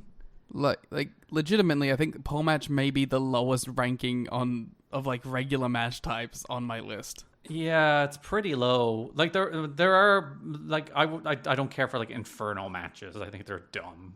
But I think the gimmick is, like, wacky enough. Like, at least there's fucking fire. Yeah. Like, this is just, like, it's stupid. It's fucking ridiculous. Do you think it's, like, the combination of it's cheap and you don't have to beat somebody? But he doesn't care about beating people. I think it's in his head, it's like an easy progression of a story that doesn't necessarily involve someone losing. But it's stupid and not good ever. Yeah, there's maybe, like, I'm trying to think of what's the best pole match of all time, and I don't think there is one. Yeah, I don't think there's ever been one. There is one wrestler I would trust to maybe have a good pole match, and that is Darby Allin. And versus Big Bill. He would find some freakish way to have a good pole match in the same way he has made the casket match good. Yes, because he would jump off of the pole. Any other company, any other feud announces a casket match, I'm like, could you not have done any other stipulation? A casket match for Darby Allin? I'm like, fuck yeah, that rules. That's a pretty tremendous talent, to be fair. To turn like a chicken shit into chicken salad? Yeah, and to be it's just, be a freak athlete, I guess. Be willing to take any freakish bump to make anything work. So the rules of this weapons or escape 4 corners pole match is there are weapons and escape implements attached to the 4 poles. The match is over when all 4 are taken down, and then whoever gets that item from the pole can then use that item in the barbed wire steel cage match on the primetime special. That's kind of a fun little twist on it, I guess. Like the idea of you have to kind of earn the weapons you want to use. It's like it's a Hunger Games scenario. A little bit. You can call it in. Yeah, if this is 2025 and they were using drones to drop in the weapons, that'd be kind of sick. All right, we've found a way to make this match cool. Yeah, I'm surprised no major company has tried to do like a Fortnite like battle royale gimmick with eliminations that's like takes place all over a building, and there's like weapon caches and stuff that they can get. And they do like make it a tape thing, so you can do some like building gimmicks. Yeah, that's like that was like primed for a cinematic wrestling match. Yeah, somehow like somebody just builds a fort and they win. I think that'd be kind of sick. And think of this Fortnite sponsorship. Like if DDT did that, you'd be like, "Fuck yes." That'd be kind of awesome. So the 4 items you can get are bolt cutters, so that you can cut the barbed wire at the top of the cage and escape. A key, so that you can open the door and escape. A pair of chairs, so that you can do concertos. And then a straitjacket, because a straitjacket's been used in this feud before. So whoever gets those can ask the referee to bring them into the cage, and then they use them in the match, in the barbed wire steel cage match on 2 weeks from this episode. Do you think Dave's friends only complained about the referee handing weapons because they didn't watch this match? Do you think if they watched this match, they would have been more into it? No, but it at least explains away their problems with it. Yeah, I don't really have I don't really have like an issue with referees handing it in. Like if it was, as you said, if it was like outside of context, and maybe for them it was outside of context, where it's like, that's what I'm saying. Like they definitely didn't watch this episode beforehand. They didn't understand that these were weapons that they had earned, and the referee, because you couldn't leave them in the ring at the start, because then the person that didn't earn them could use them. So you had to have requests that be handed in to the person who actually earned it. That's what I'm saying. I don't think they still would have liked it, but I think they would have at least understood it. And typical Vince Russo, it's just people parachuting in without context, who don't understand the stories. The vision. If only he sat next to the owner every week and explained it to them. It would work. It would help. Rhino sends Christian crashing off the top of the floor and then grabs the key. Rhino got the straitjacket during the break. Christian gets the bolt cutters and tries to use them, but Rhino stops them. Rhino sets up a table in the corner. We then have some interference from Frankie Kazarian and Matt Bentley. We'll talk about that when we get to the the Hickenbottom story. Hickenbottom. But this interference allows Christian to get 2 chairs to end the match. Rhino gores Christian, tries to put the straitjacket on him. Rhino clearly took way too long getting this straitjacket on, because there's a huge cut, and then suddenly Christian is back in the jacket. It's like, guys, we've had so much practice. At this point, you should have it like put together. Yeah, there. In fairness, I don't think there's a cut when they try to do it in the cage match. I think they are much more efficient in the cage match, so I think they learned their lesson. They practiced. Kazarian and Matt Bentley distract Rhino and get beaten up. But once again, we'll talk about that in a moment. On the November 9th episode of Impact, Christian and Rhino are being interviewed in separate locations to keep them apart before their barbed wire cage match. I like this bit. That they can't be trusted to be in the same room. No, just when like Rhino's like, "I'll kill you," and Christian's still like on the back of the screen like, "What? Huh? What? What's happening?" He is utterly confused about how angry the man across the screen from him is. Yeah, because like as it gets towards the end of the interview, like Rhino gets geared up and he just leaves the frame. But then they like go back to like Don West and Mike Tenay, and they're just talking. But in the background on the screen is still Christian, and you just see him panicking and looking around because he's like, "Wait, what's happening?" Oh yeah, because like Rhino's like, "Oh, you don't think I know where you are? I'm coming to get you." And Christian's like, "What do I do?" And Don and Mike don't even like acknowledge it. It's just Christian in the like background freaking out. Yeah. So Tenay suggests that the key gives Rhino an advantage. Christian is upset about this because he's faster, stronger, has better penmanship, better skin, and if you want a full list, just ask Rhino's ex-wife. But above all, he has brains. Rhino asks what the bolt cutters are going to do when they're shoved up his ass, which is, you know what, fair. Rhino is going to get revenge next week and make Christian bleed. Rhino's not going to wait, goes looking for Christian, and Christian does look around like, That does take us to the primetime special, November 16th, in which Christian Cage and Rhino face off in a barbed wire cage match. There's a Rhino pre-match promo where he promises to cut Christian in half with a gore. Rhino is one of my favorite promo styles in maybe wrestling history. Just like an angry dude, bro. He's just like, I am angry and I'm going to kill you. And that's every promo he ever does, and it rocks.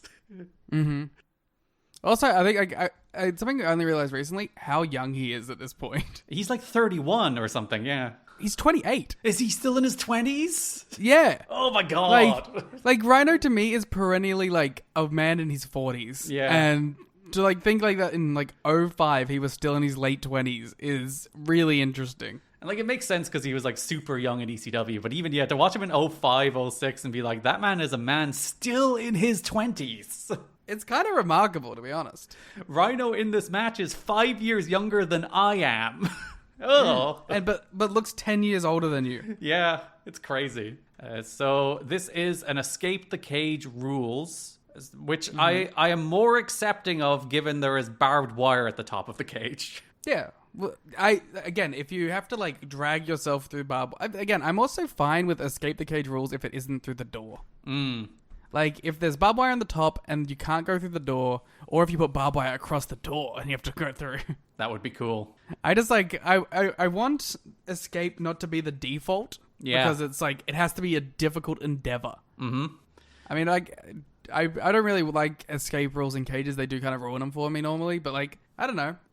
I understand it if there's like significant physical pain that one must traverse. Yeah, and at least like because in this you can use the cage key to escape, but the babyface has it and does not use it. So yeah, and also you had to earn it. Yes, he did earn it in his weapons on a pole match. Mm-hmm.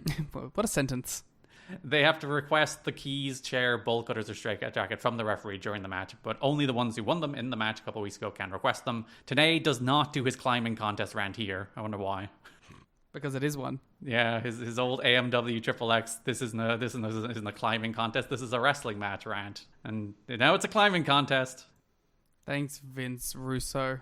Rhino gets the key, taunts Christian with it, and then throws it out. The key is helpfully labeled cage key in all caps, in case you were wondering what key it was. In case they misplaced it. We come back from break. Christian is bleeding. He's bleeding a lot. This is maybe the most I've ever seen Christian bleed in a match. Has he done any big blade jobs in AEW? Because that was what I was thinking about it. I was like, I don't think of Christian as a big bleeder. Not that he never does it, but it's certainly not common. It probably doesn't help that he spent a majority of his career in WWE where they weren't bleeding. But like, he didn't bleed in the Derby match, which would be like the one that I would sort of imagine. Yeah. He didn't bleed in the Buried Alive match. And like, credit to him, if there's any match in TNA so far where he should bleed buckets, it is a barbed wire cage match blow off against his bitter ex-best friend rival. Yeah, it makes sense. He did pick his spot. Christian's trying to cut the barbed wire with the bolt cutters. Christian hits a big frog splash. Rhino drags Christian's blood across the barbed wire and then hits a big backdrop. Rhino gets the straitjacket, but Christian cuts him off. Christian hits a top rope on Prettier. Christian ties Rhino to the ropes in a straitjacket. He starts to climb, but then decides to get the chairs instead because Rhino's incapacitated. He goes to hit Rhino, but Rhino low blows him. He gets loose, makes a comeback. Rhino tries to concerto Christian, but Christian moves. Rhino TKOs Christian onto an upright chair, which is always the worst bump in the world. Yet also the coolest. Yeah. Then Rhino goes to gore Christian, but Christian is standing between the ropes and the cage door. He hits the gore. Christian goes through the cage door. The cage door flies off its hinges, which is a great looking spot. Christian hits the floor. He is gored through the door to the floor, but he does win because he has escaped the cage. A real Abyss winning the NWA title moment. Yeah, at least this one, I think, more fits Christian's character than like the monster Abyss winning like a chicken shit bitch. Yeah. If Christian won the title in that exact same way. Yeah, that would be tremendous. If Christian was lying on the floor bleeding, suddenly NWA champion, that would work. Yeah, that would actually deliver. Whereas Abyss, like the big 6'8" monster, won it that way. You're like, what? No. Yeah. Really good match, really bloody, really violent. Crowd are super duper into it. I think it's the best match they've had so far. It's better than their Bound for Glory match. The stipulation could be a little goofy for you, but I think they play it very straight, pardon the pun, because there's a straight jacket. But yeah, I think one of the better matches in the history of the Impact Television show. I think maybe only behind Joe and Daniels. I think we both went 4 on it. Yeah, 4-star match. Yeah, it's really good. So this is, more or less, Genesis would be the 1 year point at which Christian has been in TNA. How do you feel about Christian's first year in TNA? I think he's a welcomed addition, if not like a total game changer. Probably has had a little bit of it stolen out from under him with Kurt and with Sting coming in. But like overall, like it's been fine, if not like super impressive. Yeah, because like the babyface run, he had some good matches, but he was just trying to be like the Rock style babyface too much, and that's especially watching it in hindsight. It's just ass. It's just not a good gimmick by any standards anymore. And you're a famous Rock hater, I learned recently. I mean, he was never my guy. I don't really enjoy him. So a guy kind of doing a Rock knockoff is your personal nightmare. Yeah, like I mean, I think it's just corny, and like. I think it's dorky, and if you don't have the charisma of The Rock, like, why are you even trying? It's also, I think, so every time somebody does it, firmly rooted in its individual time period. Mm-hmm. Like, if you watch The Rock do a 1999 promo, you're like, that's a man doing a 99 promo. Same with Christian. It's like, you look like a man in 2006 that's starting to be cool in 2006. MJF in 2023 or 2024 when he was a babyface. Yeah, you're going to look back at that and be like, that is so, like, weirdly of its time. So that I think it just ages terribly. Not that it was great in the first place, but it ages even worse. Yeah, I don't know. It doesn't do much for me. I think, and also, you know, Christian historically better heel. So I think it's like, it's not a bad run, but like I'm kind of more excited for what's to come as he is firmly just like a heel now. He has been substantially better since September or August when he turned on Sting. Like substantially, like it's night and day. He is like, not that he was a bad part of the show, but he is a much better part of the show now. I'm actively excited if Christian comes out for something, or I was like, oh, let's see what this Christian thing is before he turned heel.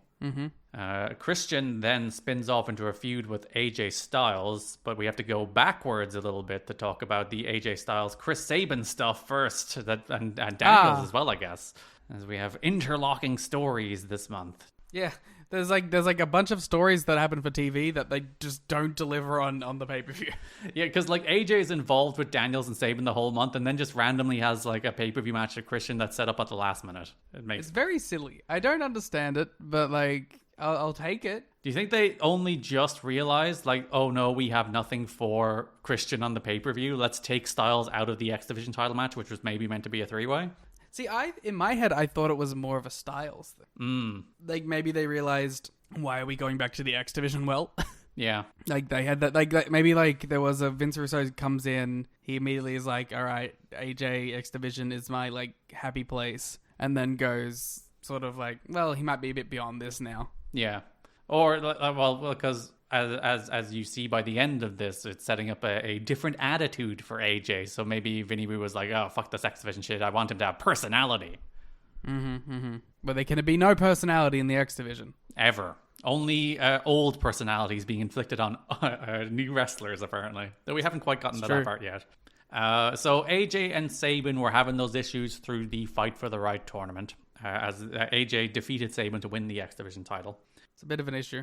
Some notes after that match, which this is one where I'm like, were they just guessing and they were wrong, or did like plans change immediately? But TNA wants AJ Styles as the centerpiece of the X Division, which is why Chris Sabin's title victory at Bound for Glory was ignored on Impact and he lost immediately. Russo is high on Styles and believes the move to primetime is a good time to re-establish Styles top of that division. He loses the title in the next TV taping after that note, so... That's why I kind of think maybe like he had an idea and then had a realization of that's not the best use of AJ. Because like if he comes back and he's not been watching the product and he's like, I'm now in charge of it again, he probably thinks AJ Styles X Division champion is my easy plot, is my easy spot. It's my thing I can go to. It is concrete. And then like after seeing where he's at, he's probably like, oh well, maybe this is a little beyond that. This guy has moved on a little bit from October, November 2004. And he does say he hasn't been watching wrestling since. I don't believe it. But he does say that. Angle told Sabin that he was a great wrestler, but he didn't like his look. Angle said he looked too dirty and didn't stand out. That's a classic story. Angle later made the suggestion, and was apparently serious, that Sabin do a gimmick where he looked like Pigpen in the old Peanuts comic strip, and have food and dirt all over him.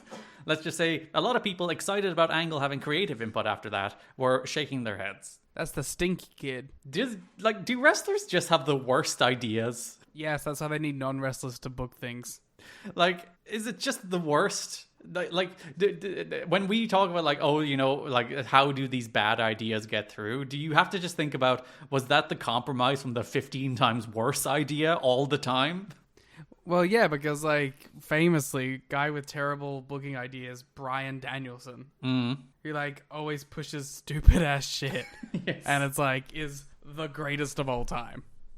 And, like, there was that Jake Hager AEW interview where he was like, I wanted to be Groot with my hat. And you're like, whoa, we're so stupid. Is it bad I don't hate that idea for Jake Hager comedy gimmick? That's true. He was one-upped by his hat. His hat did have more personality than he did. So leading into it is not the worst idea.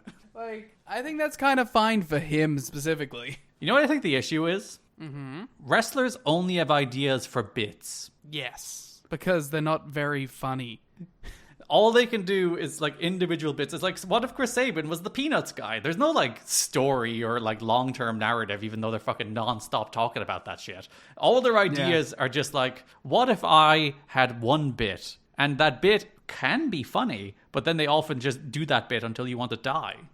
Yeah. There's no level beyond that.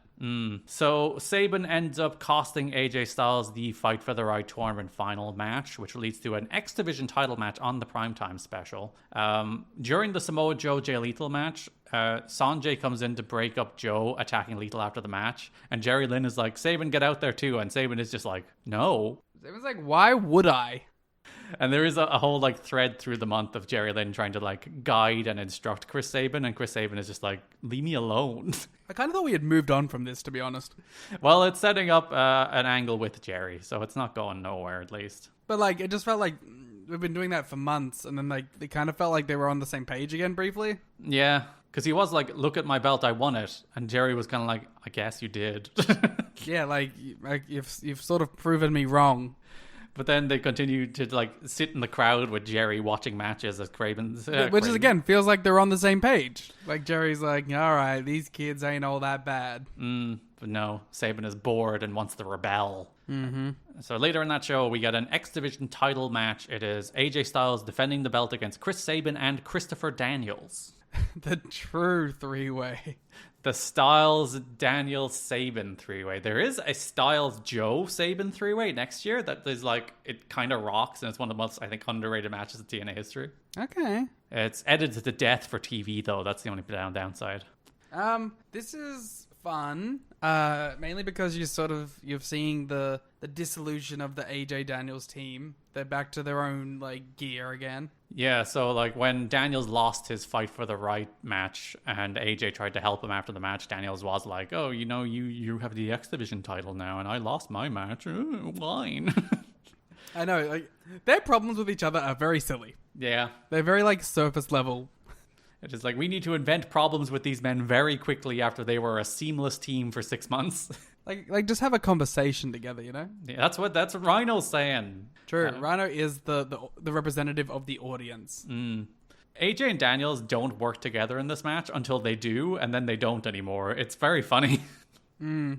A bloody, bandaged Christian Cage, because this match took place shortly after the barbed wire steel cage match. He wanders out, grabs a microphone, like, bandage on his head, blood still visible, like, out of it, and he's like, I'm undefeated, I'm the real #1 contender. I really like that bit. Yeah, it's also, like, in my mind, does he think it's the tournament finals? And he's in it, yeah. It's like did he get the shit kicked out of him so much that he saw AJ and he's like, it's the finals. I gotta go out there and let them know I'm the real #1 contender. So AJ dropkicks Christian off the apron, brawls to the back after Christian did interfere in the Fight for the Right finals as well. He hit both AJ and Abyss with a chair in that match. So it is like an intersecting story, and Rhino does come into it as well. So they do like try and tie it all together, but it does feel a little messy. Yeah, but you know, we'll see how it progresses a little bit, I guess. We are kind of like marathoning it into 2 weeks. Daniels counters the Cradle Shock into a crucifix pin to win the X Division title. The third champion since Bound for Glory. I don't have a problem with it. The X Division title can be a little jumpy. All right. AJ's mad that Daniels won the belt. Again, he's mad at Daniels. It's not his fault. He took his belt unhonorably because AJ was not currently present. It's not his fault. He wrestled the match. He did. He beat the guy in front of him. What's he meant to do? Go out there and help AJ? Yeah, help his friend fight Christian. He's got a damn title to win. And he did. Yeah, so AJ should stop being such a whiny little bitch. So this is not only AJ Styles' final X Division title reign, which is kind of crazy as it comes to an end after 2 weeks. for now. This is also AJ's final televised X Division title match. That's kind of crazy. He has like a couple of 2007, 2008 X Division title matches against like Samoa Joe and Jay Lethal. But this is it. This is it for AJ. He is never in an X Division title match on television again. He's in TNA for another 8 years after this, 7.5. And he never has another X Division title match. Which makes me again think that like maybe that was part of why like Russo like was a reconsideration or something. Or maybe AJ came up to Russo and was like, I need to be above this now. It's like, yeah, because he was in the heavyweight division in 05, in it being kind of generous, because he went like X Division champion, won the world title, lost the world title, right back to the X Division. So like he flirted with being world champion in 2005, but went right back to the X Division, then went into the tag division, which is fine. Like he had a good tag, like the LAX matches were really good, the AMW matches were really good, he had a nice little tag run with Daniels, but you would have to imagine coming out of that, AJ would have to be like, let me play with the big dogs. I want to wrestle Christian. I want to wrestle Sting. I want to wrestle Angle. Why am I stuck down here with Chris Sabin doing Jerry Lynn angles? Yeah. It certainly feels like maybe a general backstage consensus. Yeah. That they were like, we do need to move on from this. That spins off into 2 matches for the pay-per-view because Christian interfered, cost AJ the X title. It spins into AJ versus Christian on the pay-per-view. And Sabin gets, I guess, technically a rematch against Daniels, even though he wasn't champion. And I guess this should have been... Sabin just gets a match against Daniels. There's not a good reason for that. It makes very little sense, actually, now that I'm considering it. Just as I was trying to rationalize it, I was like, no, that makes no sense at all, because like this would be his X Division title rematch, and he lost. And he got pinned, too. So it's not even you can like do the 3-way thing where it's like, oh, you got the shot in the 3-way. Like, in my head, it was like, oh, he could have beat 8, but he didn't. Yeah, he got pinned. So, yeah, Sabin just gets another shot at Daniels, because sure. Because who cares? It's the X Division. That's the attitude, yeah. Which brings us to Genesis. JB has Daniels. JB asks about winning the title from AJ. Daniel says, we're best friends, but when it comes to titles, his first priority isn't friendship, it's victory. Makes sense.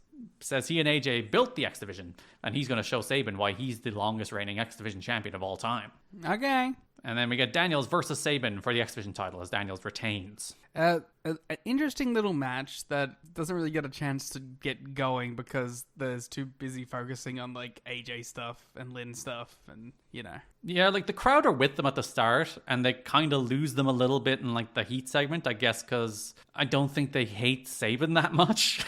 Yeah, I don't think they love Daniels that much. Yeah, Daniels is kind of like the guy that they liked when he was with AJ. And like Daniels did have momentum at the start of the year, I guess. Like they were super into him with the Joe stuff. Yeah, there was that period where like Daniels was like hot. Like when he did that like return to attack Joe for like the proper Daniels babyface turn, the crowd were super into him, but it feels like... It's cold. Yeah, coming out of the Styles and Daniels team, it doesn't feel like Daniels has momentum there anyway. Nah, it has certainly cooled down. Sabin looks to try and use a chair, but AJ comes out and removes the chair from the ring. Daniels hits a big dive over the post onto Sabin on the floor. Daniels hits a tight DVD followed by a BME for a near fall. Daniels reverses the cradle shock into a crucifix that really looks like it was meant to be the finish. And then Daniels immediately reverses the future shock into a different cradle for the pin. And I believe like Rudy Charles walks up to Daniels and says something right after the finish. And I think it's him being like, sorry, I fucked that. Interesting. But hey, Rudy's got to call it like a shoot. Sabin tries to use a chair after the match. Jerry Lynn comes out and stops him. Jerry Lynn throws down his staff badge and says, if Sabin has a problem, let's solve it. Sabin shakes Daniels' hand, but as Lynn goes to leave, he pulls Daniels into a cradle shock, as Sabin is not a man to be trusted. He's a snake. He is. And then the other match on the show is Christian Cage versus AJ Styles. JB has Christian before the match. He asks if he's overlooking AJ. Says AJ is just one in a many growing list. He's waiting for the winner of the main event. And then hits the "if you don't know now you know" catchphrase, which I think is the first time he's hit that as like his heel catchphrase. Doesn't exactly stick with me, to be fair. Someone in NXT used that too. I don't remember who. It might have been Carmelo Hayes. But anyway. Christian AJ, first time ever match, I believe, at this point. Their only real proper like lengthy match. They do a TV match or two. This is their only pay-per-view match. How are you feeling about Christian AJ? I don't really feel a lot. Like, I only watched a couple of days ago and I don't really remember much about it, to be honest. I only remember the one instance where Christian nearly died. Yeah. I don't know. I don't really have much to say about them. I think like they feel like on paper they'd have like really good chemistry. Yeah. But like, you know, Christian has like some problems when he's not like the more dynamic guy in the match. Like you can kind of get lost in it, I feel, sometimes. So like, maybe it's just a little bit of a case of that. Yeah, like I think that's the historical impression of this match, because you see on pay-per-view, you see Christian Cage against AJ Styles, hell fucking yeah. And then you watch the match and like, it's not bad. There's nothing wrong with it. It's just like, it's just kind of a decent little pay-per-view match that doesn't leave a lasting impression. Yeah. It is kind of fun that this match is on the same show as Joe and Angle. Yeah. Like, these are both really big sort of like first time matches. One is treated much more as one, but like, because like, you know, I feel like if you advertised Cage Styles as like a bigger deal, it could have been a bigger deal too. Yeah, that's like a pay-per-view main event in different circumstances where you could carry an entire show on AJ and Christian. Yeah. So AJ looks to lift Christian overhead as an unprettier counter, but Christian over-rotates and does a full flip and nearly dies. It's pretty fucking gnarly. That happens to Christian at least like once or twice a month. Yeah, he's got a wacky relationship with contorting his body. He is an underrated bump freak in this era. Yeah. Even like to this day, he's still kind of a weirdo. He'll bust out some crazy shit. AJ does his big flip dive, but on the rail side, and just fucking hammers his legs off the rail. Yeah. AJ does that a lot. And like, you know he's gonna do it. Like, it's not like he tries to mitigate it. He just goes full force every time. He's like, I'm just gonna eat it. I'm just gonna eat it. Christian catapults AJ into the corner, but AJ comes back with the reverse DDT. Christian tries to use the chair, so Daniels runs out to stop him in the same way AJ did earlier in the show. Daniels and Christian have a tug of war over the chair, but this allows AJ to go for a roll-up, but Christian just sits down on that roll-up attempt, uses the chair as leverage, and again pins AJ. So Daniels tried to stop Christian from cheating, then accidentally cost AJ the match. This causes Styles and Daniels to argue after the match. Jay Lethal and Sanjay Dutt come out to calm things down. Rhino follows and is like, you two go away, I got this. He talks about how he just had his best friendship crumble and he's not about to watch that happen to somebody else. I really like this, actually. I just like the idea of Rhino being like, I've seen friendships really fucking break up lately, and it sucks, and I would like to stop this for someone else. You guys, you're on the road to a barbed wire cage match, and you don't want it. It sucks. So he demands they shake hands. Daniels offers a hand. AJ's like, thanks, Dr. Phil. If I needed a psychiatrist, I'll give you a call. Yeah, you ICE agent. Okay. Dr. Phil was out doing ICE raids. Yeah, I forgot that he went all the way down the rabbit hole. Fucking Dr. Phil. Yeah, he's like a freak. I used to watch the shit out of Dr. Phil. The thing is, it's like, I hate to be the one friend who's too woke, but like, most of Dr. Phil was just like, let's find like the people going through the most like ridiculous mental health struggles possible and like put a big camera on them. Because it is funny that like Dr. Phil and Jerry Springer are fundamentally the same show. Yeah, but like one got treated with some sort of like reverence and respect and one was considered trash TV. Yeah, but one dude put the word doctor in front of the name and was like, well, you know, he's doing real work here. Whereas you said it's just as like trashy and exploitative. And I've watched enough of it. It used to be on at like 3 a.m. every night in Ireland. And I watched a lot of Dr. Phil. And yeah, it's trash. It is trash. Yeah, it is kind of vindicating that he ended up being like a gigantic freak. It makes sense in hindsight, yeah. So AJ has a new attitude. Mike and Dawn are aghast when AJ said that. They're like, that doesn't sound like AJ Styles at all. I mean, at different points in time, it sounds like AJ Styles. That's true. I'm sure he's told many a person that's tried to like have him explain his feelings and called them Dr. Phil. That feels like something that's come out of AJ's life. The other X Division feud this month is the simmering tension among Paparazzi Productions. What do you mean? I think they went to Wrestlers Court and everything was fine. Our boys, they're not getting along after our Austin Starr. He had a triumphant debut in the Kevin Nash X Division Gauntlet Battle Royal. Is that the most controversial man in wrestling? No, this is Austin Starr. He's a different guy. Oh, sorry. Easy to mistake. They look very similar if you look very close, but Starr and Aries. The guy who posted the photo of the tiger eating pussy? What? That's the famous Austin Aries tweet. No. Oh, come on. Don't make me read the Austin Aries tweet. You might have to read the Austin Aries tweet. I'm sorry I'm not clued into the culture as much as you are. It is, to describe it, it is a drawn image of a tiger-human hybrid with 3 eyes Eating pussy from the back. Hashtag World Vegan Day. When you know she's vegan and doesn't taste like battery acid and wet pennies from eating Slim Jims and Kraft mac and cheese. Excuse me? At Austin Aries, 6:30 a.m. November 2nd, 2018. 6:30 a.m. That would be Australian time. Mm-hmm. Why? This is a very famous tweet. I can't believe I'm having to explain it. Austin Aries. He truly is the king of controversy. He is the king of controversy. You cannot deny it. Do you know what I only just got?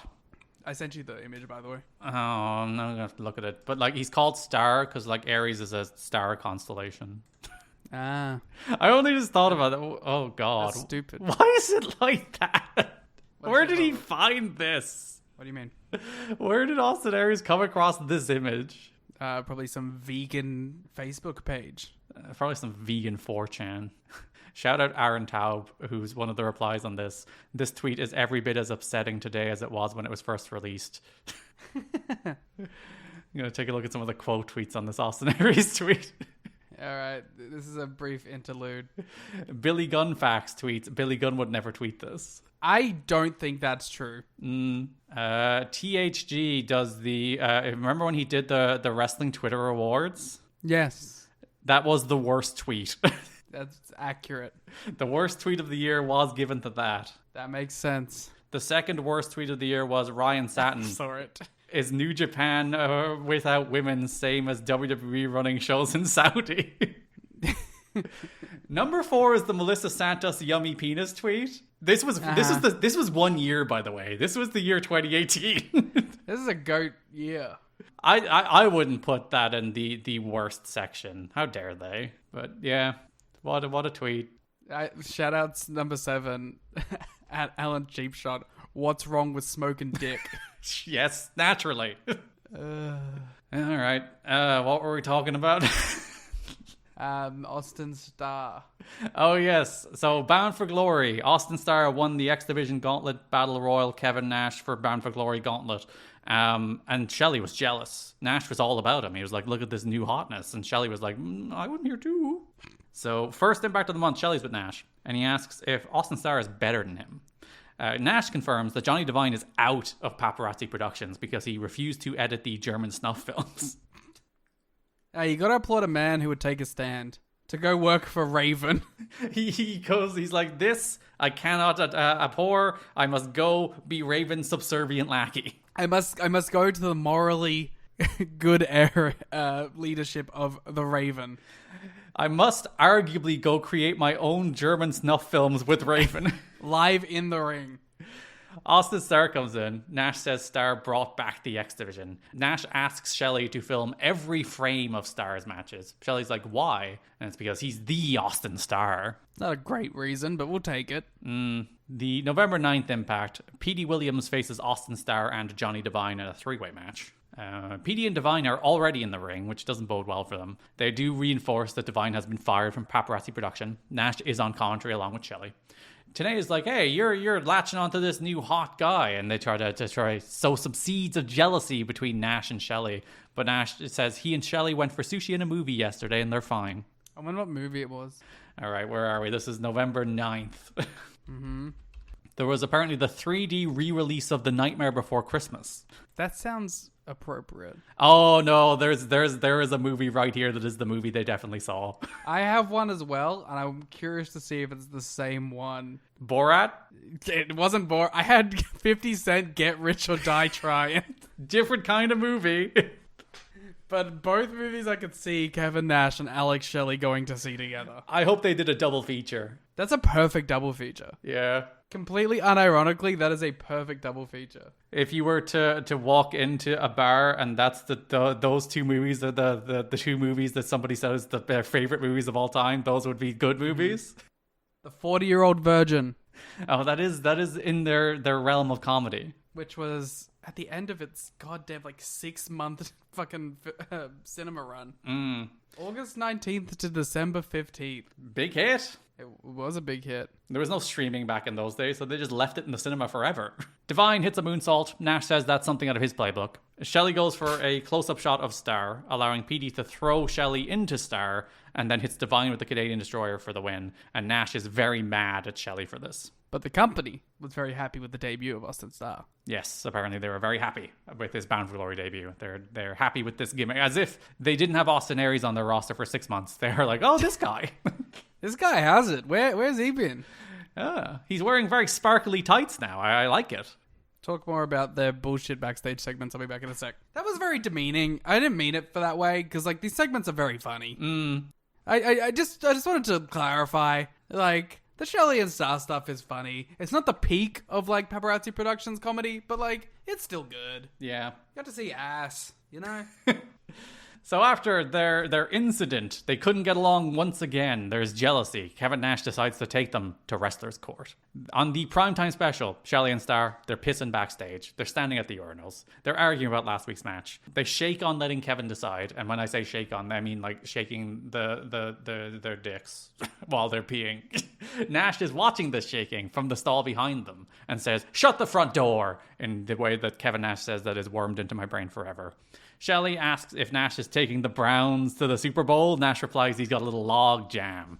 Nash ducks down and reemerges in a judge's outfit to preside over Wrestler's Court. Star said Shelley cost him the match last week. Somebody is going to be found guilty tonight. And then the segment ends with the musical sting from What the Hell Are You Waiting For? What? That's the song that ends. It's an instrumental version of What the Hell Are You Waiting For, the Jay-Z and Linkin Park song. Oh, yeah, because they keep doing Linkin Park instrumentals. I don't know why. It's a different one than last time, but these Paparazzi Production segments, they're just like, do, at the end of them.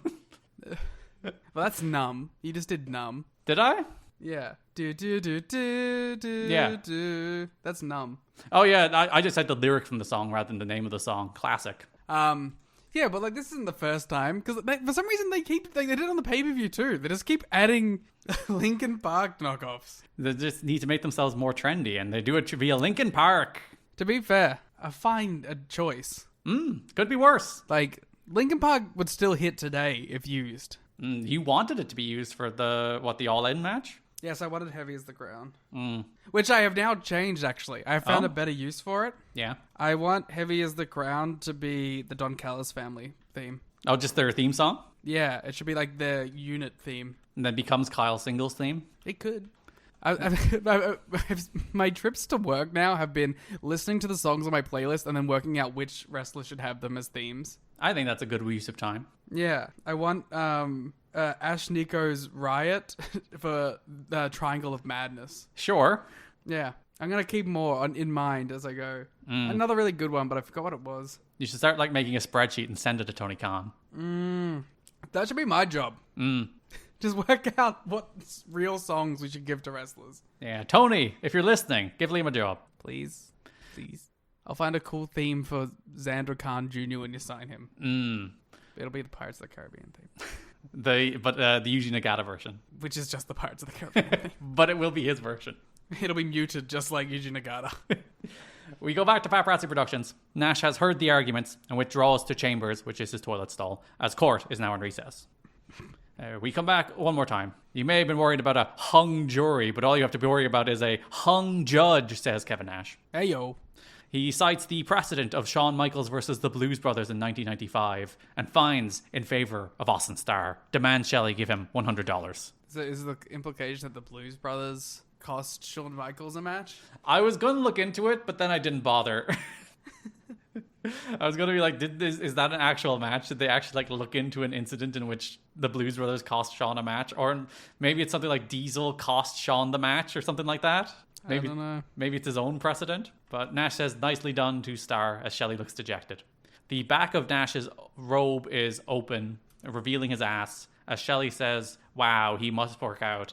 Which, by the way, I don't think was meant to be kept in, because it was over like when they faded to black. Yeah, Nash is just walking away as the Linkin Park stinger plays once again. And that is like how it airs. It's like, wow, he must work out. Shot of Kevin Nash's ass, Linkin Park song. It's it rules. It's like it would be made up as a joke, as a bit, but it actually aired as is in this TNA Impact television show in 2006. Of course it did. That does take us to the pay-per-view in which we have a tag team match. Lance Hoyt and Ron Killings face the tag team of Alex Shelley and Austin Starr. Before the match, Nash says he has a bad feeling about this one. They really need to win, so he needs to count on Shelley and Starr to give 90% tonight. He wants to put Wrestler's Court behind him. Starr wants to know where his money is, and Shelley says the check is in the mail. Check your box. They put their hands in and then start grunting. Mm-hmm. And then we get a tag team match as Lance Hoyt and Ron Killings defeat Alex Shelley and Austin Starr. So they only gave 89%. And it wasn't enough. Lance Hoyt's a man who always gives at least 93. That's true. It's a fun little pay-per-view tag match, but it's nothing special. Yeah, it's one of those that are it's very much thrown on the show just to continue to tell this little story, but it's a good little match. Yeah. Nash is immediately on commentary, and he immediately starts talking over the ring announcer, and you can actually see, if you look in the wide shot as the entrances are happening, Tenay is chastising Nash for talking over the ring announcer. Mm-hmm. Nash does talk about the promise he sees in Chris Sabin, maybe planting some seeds there. Nash talks about the X Division title defense he just had in Budokan. And my favorite part is Mike Tenay is the most bemused looking man in the world as Kevin Nash goes on this 30-second tangent about how he did this fancy splash and won the match in Budokan, and he's still Budokan X Division champion. And Tenay is rolling his eyes. He's looking into the distance. It's wonderful. They should be a commentary team together, except on WCW Thunder. Nash says he's calling a mandatory X Division meeting for Impact, so we'll cover that in the next episode. Killings and Starr do some dancing antics. Nash is aghast at Lance Hoyt's tattoo. He's like, what the fuck? Why would you get that? Ain't we all? They spend the match working over Hoyt's leg. Shelley demands Starr go film him as Shelley is going for a figure four. This delay causes Hoyt to roll him up, and Nash is like, what the fuck? Nash goes up to Starr and is like, what are you doing? And Starr is like, Shelley told me to, and Nash is just like, you don't listen to him! As our paparazzi production nonsense continues, and we are on the cusp of the Paparazzi Championship Series. The peak. Warrior. Kevin Nash, if you watch the show, you will see his arm is in a sling. He had a surgery on his rotator cuff, which may alleviate some of the pain he experienced in his neck recently. Vindication. Which does, Dave says at one point, apparently still stem from Toy Box incident. Vindication. He lifted that toy box once and he had to get surgery. That sucks. That's what your body does to you, man. Just ask Bad Bunny. Hop, hop, hop. That brings us over to the tag division, starting with the continued feud between LAX and AMW. If you remember, this started heading into Bound for Glory when Hernandez hit the border toss on Gail Kim. Now with added Petey. Yes, we have flag burning, racism, and Petey Williams. We'll get into it. On the October 26th Impact, the Naturals challenged LAX for the NWA World Tag Team titles. This is the rematch, or the match that they get from winning the Gauntlet match all the way back at No Surrender, when they won that match to become number one contenders. This is their shot, and they lose in 2 minutes. Yeah. Well, because they haven't had their mean streak yet. That's true. They're still kind of baby faces until this match. Mm-hmm. And they're firmly heels afterwards. And they're cool, finally. You're into the Naturals. They've won you over. I like the Naturals. They got the long pants now. The gear's looking good. They look like little pricks. They're wearing leather jackets. Up Bully Ray. Is it just because they're beating up Bully Ray that you're like, oh, maybe I'm into this? No, it's because they look like the Young Bucks. They do. That was like a comparison that people did used to make all the time. I mean, yeah, of course. I mean, it's a specific not stereotype. What's the word I'm looking for? Archetype, yeah. They replayed the border toss on Gail Kim. AMW jump LAX during their entrance and brawl all over the building. I like the way, like, the LAX are jumped before the match and the Naturals still lose in 2 minutes. And they beat the fuck out of him. Security eventually ejects AMW. The Naturals run wild before Andy Douglas is jumped to the floor. Homicide drops Chase with the Gringo Killer. Conan hits Douglas with a slapjack. And Hernandez border tosses him for the win. Douglas just looks shell-shocked at the top of the ramp. Shane Douglas, that is. As the LAX celebrate. The November 9th Impact, Tenay and West throws us some footage of AMW doing an autograph signing. They're just signing some 8x10s when suddenly LAX appear from nowhere, attack them. They smash Harris's wrists against a rail and then border toss Storm into a wall. It kind of rules. I do think they added little like splat noise when he hit the wall. I don't know. It just, the Homicide like crawling up from behind that wall and jumping is very funny. You would be pissed if you were next in line for an autograph. Oh, hopefully LAX then started signing autographs. Or they started like ripping up other people's autographs. So no one gets one, and it's fair. Later in the show, LAX's music hits. Conan says nobody jumps LAX from behind. LAX calls out to PD, who's leaving after the match, because this happens straight after the PD Williams Austin Star Johnny Devine match. He calls out to PD and asks, "Hey PD, you're not American. You want to burn the flag next week?" And PD's like, "Yeah." PD's like, "I guess. I mean, like, not really like super Canada pilled anymore, but I'll give it a shot." Conan says the American flag stands for lies, exploitation, and racism, so he's going to spit on it, he's going to urinate on it, and then he's going to burn it.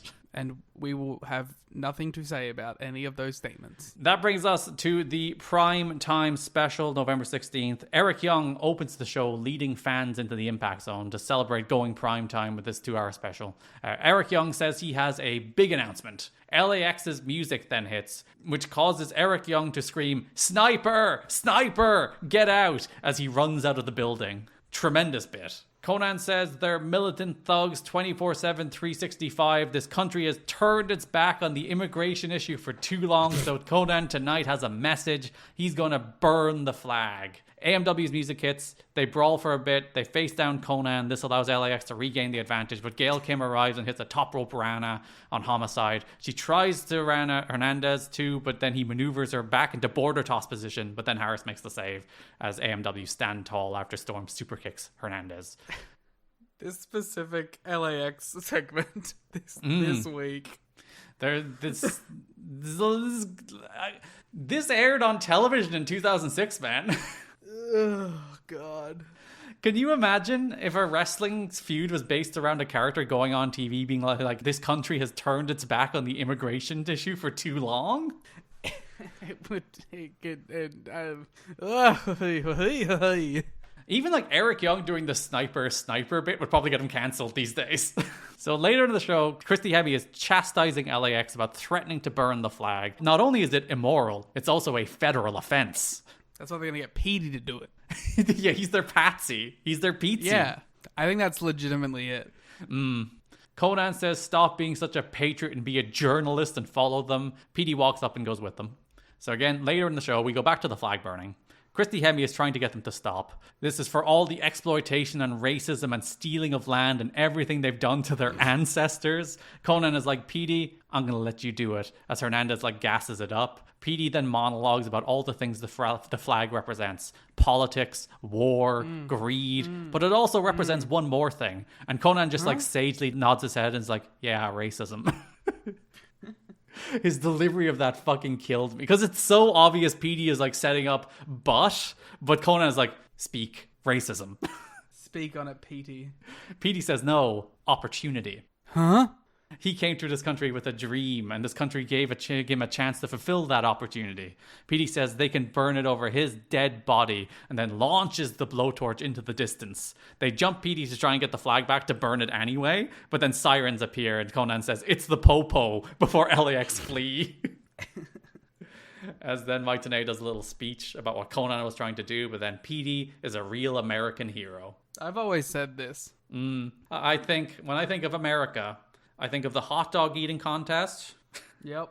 I think of their various bad sports. Uh-huh. I think about their cult-like relationship with college football. Mm-hmm. And I think about real American hero Petey Williams. So true. Those are the things that are most quintessentially American to me. That does set up the pay-per-view match, which is America's Most Wanted challenging LAX for the NWA World Tag Team titles. It seems reductive to talk about a tag team championship match after they tried to burn the flag on television, but that's what it's building to. JB has LAX earlier in the show. JB is aghast at them wanting to burn the flag, but Petey stopped them. Conan says, like a true Canadian, he's a coward, and if he wants to serve a country that sends its people to get slaughtered under false pretenses in Iraq, then that's fine. Conan fucking spitting this month. Again, how did this air without anybody being like, what the fuck? Oh, God. He says it's his constitutional right to burn this flag, and no amount of emails or long-distance phone calls can stop them. JB is like, Jim Cornette's real mad about this. And Conan is like, screw Jim Cornette. We don't take orders from no white boy. Hell yeah. I do wonder, obviously the emails and long distance phone calls thing, I do wonder like how many complaints they did actually get about this, how many like calls and emails to Spike TV there were about like threats to burn a flag on national television. They didn't do it. They threatened to do it, though. Later in the show, JB has AMW and Gail Kim. LAX tried to take them out after burying them in the Mexican flag, but they're still here. But then Conan tried to burn the American flag, and that's truly too far. Harris says they may have never been America's favorite, but they will always be America's most wanted. Bah. Storm says the First Amendment protects them from the government, but not from AMW. Bah. He then gets a little racist doing fake languages, and then gets a lot racist by saying LAX are only good at swimming and drywalling. Not a bar. Gonna say, not a bar on that one. It was going so well until the racism. And that does bring us to the match in which LAX defeated America's Most Wanted to retain the NWA World Tag Team titles. Kind of a fun little match. Yeah. They're like, these are teams that are good together. They're like a little wonky and a little dangerous, but in a good way, you know? These are like big beefy boys and also Homicide throwing their bodies at each other. In like a Sasha Banks match kind of way. But you're like, it's a little sloppy, but it makes it better. Sasha Banks. I guess that was more that era, to be fair. Yeah, she still kind of dies, but more in a more of a structured way these days. Yeah, like it really was like a Sasha era thing that was like the matches were kind of like super dangerous. Especially, like, it's the Charlotte matches in particular. Like, those two fucking killed each other. Yeah. AMW have their slightly revamped theme here with more gongs at the start, more like hammer bongs. Conan says the First Amendment will protect them from the consequences of burning the flag tonight, as we start with the brawl at ringside. Heat on Harris, hot tag to Storm. Harris goes for the usual like left arm lariat off the rope, but Hernandez trips as he's coming in, and they just like collide full force, and it's kind of awesome. Yeah. Hernandez hits Harris with a top rope cracker jack. Hernandez hits Storm with a rough alpha bomb where Storm just comes down on its side. Also, again, looked kind of awesome because he just kind of dumped him. They hit the death sentence on Hernandez, but Conan distracts the ref. This allows Homicide to hit Storm with the blowtorch, and Hernandez scores the pin. Homicide is about to Gringo Killer Gale when PD makes the save with a pipe. Jim Cornette comes out, says LAX are guilty of gross misconduct and bad taste, calls the racism they experience perceived, which, Jim, way to deny their lived experience. Listen here, you stupid sons of bitches. Gives a hoorah speech about all the people who died for the flag to defend their rights, and that is literally one of Conan's points. He is literally like, all these people died in vain because I don't even have any rights. Nobody has rights. That's the problem. The crowd are with Cornette for the hoorah stuff, but then he strips LAX of the tag titles and the crowd start booing and chanting bullshit. They're like, that's a little far. It's like, we actually like them as wrestlers. We want to see them as tag team champions. Which is very funny. Cornette then says they have until Thursday to hand over the belts or they will be fired. So a wild month, a wild angle, the kind of thing, every step of the way you're like, this would have caused 17 different culture wars if it happened today. Which somehow makes it feel all the more timely to watch now. It feels so timely. It's crazy. It's very strange to watch somebody go on TV being like, how dare you demonize immigrants? And you're like, yes, preach. It's very, very strange. But because like people talked about how like cutting edge this was at the time.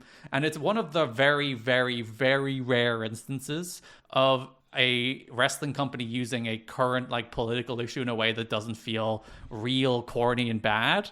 Yeah. I guess the only issue being like the baby faces in hindsight do seem real corny and bad when they're like, oh, racism. That's our response to you.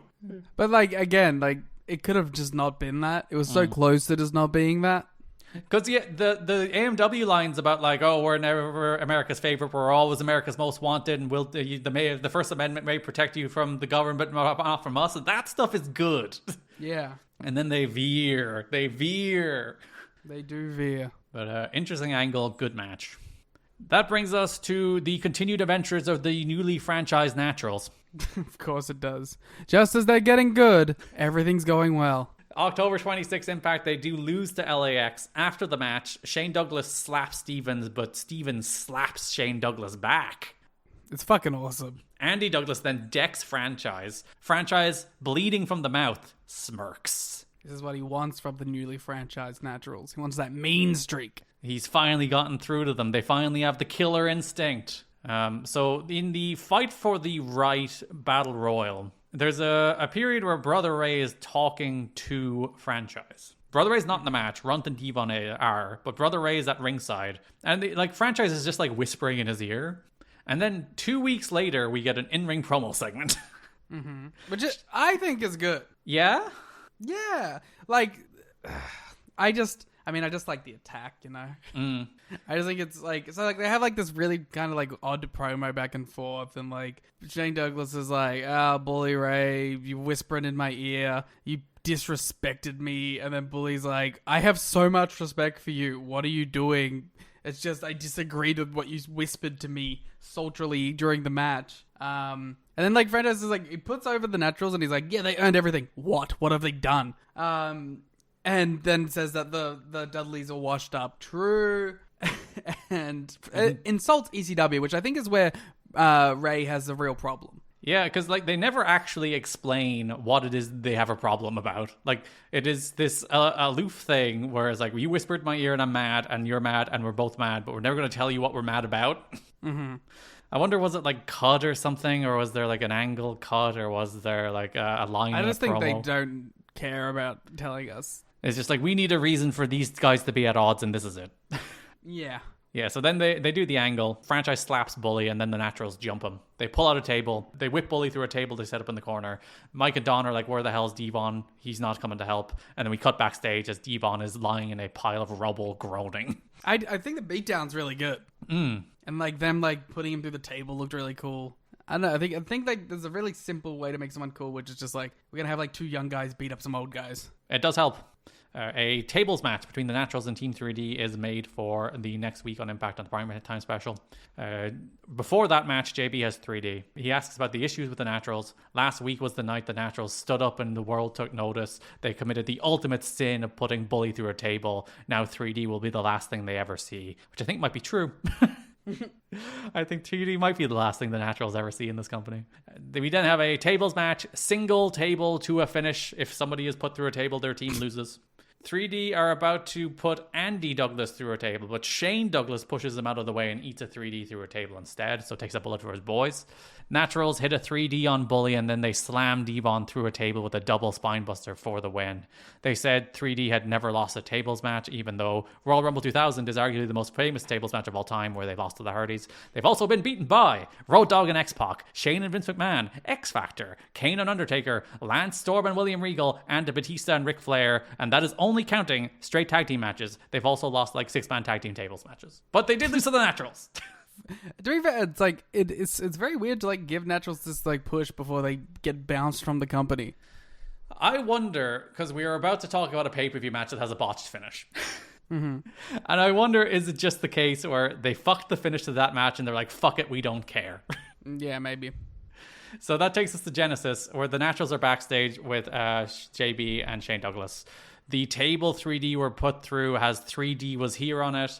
They brag about beating 3D in their own match. They're 3D fled to Japan because the fans there still don't know any better.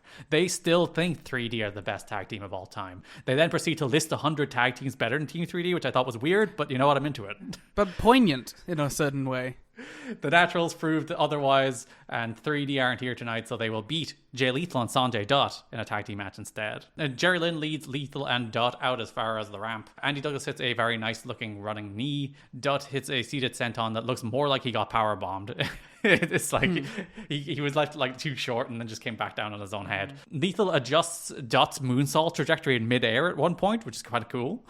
Franchise tries to interfere but gets decked, but this interference allows the Naturals to beat Dutt with what was meant to be their finish, which is a missile dropkick powerbomb combo. Except Andy Douglas missed the missile dropkick so bad he hit Chase Stevens in the ass, and Chase Stevens just powerbombed him and won anyway, and Don was what a great finisher.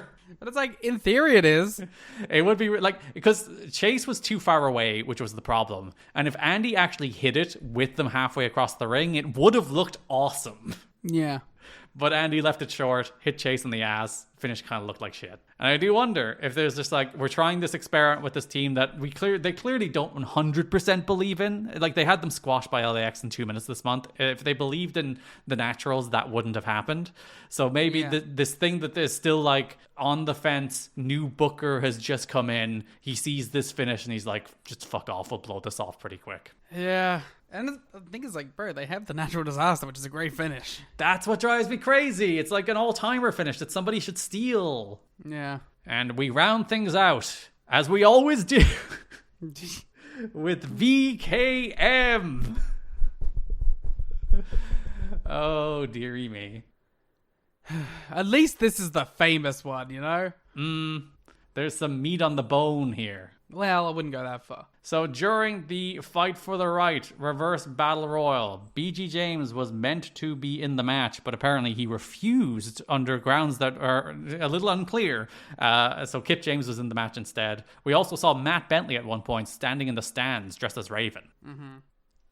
I forgot that these two things were united. We're not supposed to realize he was dressed as Raven, I don't think, but he was clearly dressed as Raven. He's meant to just look like a weird freak. Then the following week, after the Ron Killings Lance White match, the James gang interrupts. BG shakes Ron's hand as Ron is like, what the hell are you doing? 3LK family drama lives. BG talks about how a couple of guys who couldn't get over hired BG and Kip to carry them, but they couldn't fool them anymore, and then fired them, and then carried on pretending they were the real stars of that stable. He then accuses TNA management of dropping the ball on the very marketable 3 Live crew. Says if they can't find him work, then he knows where to find it.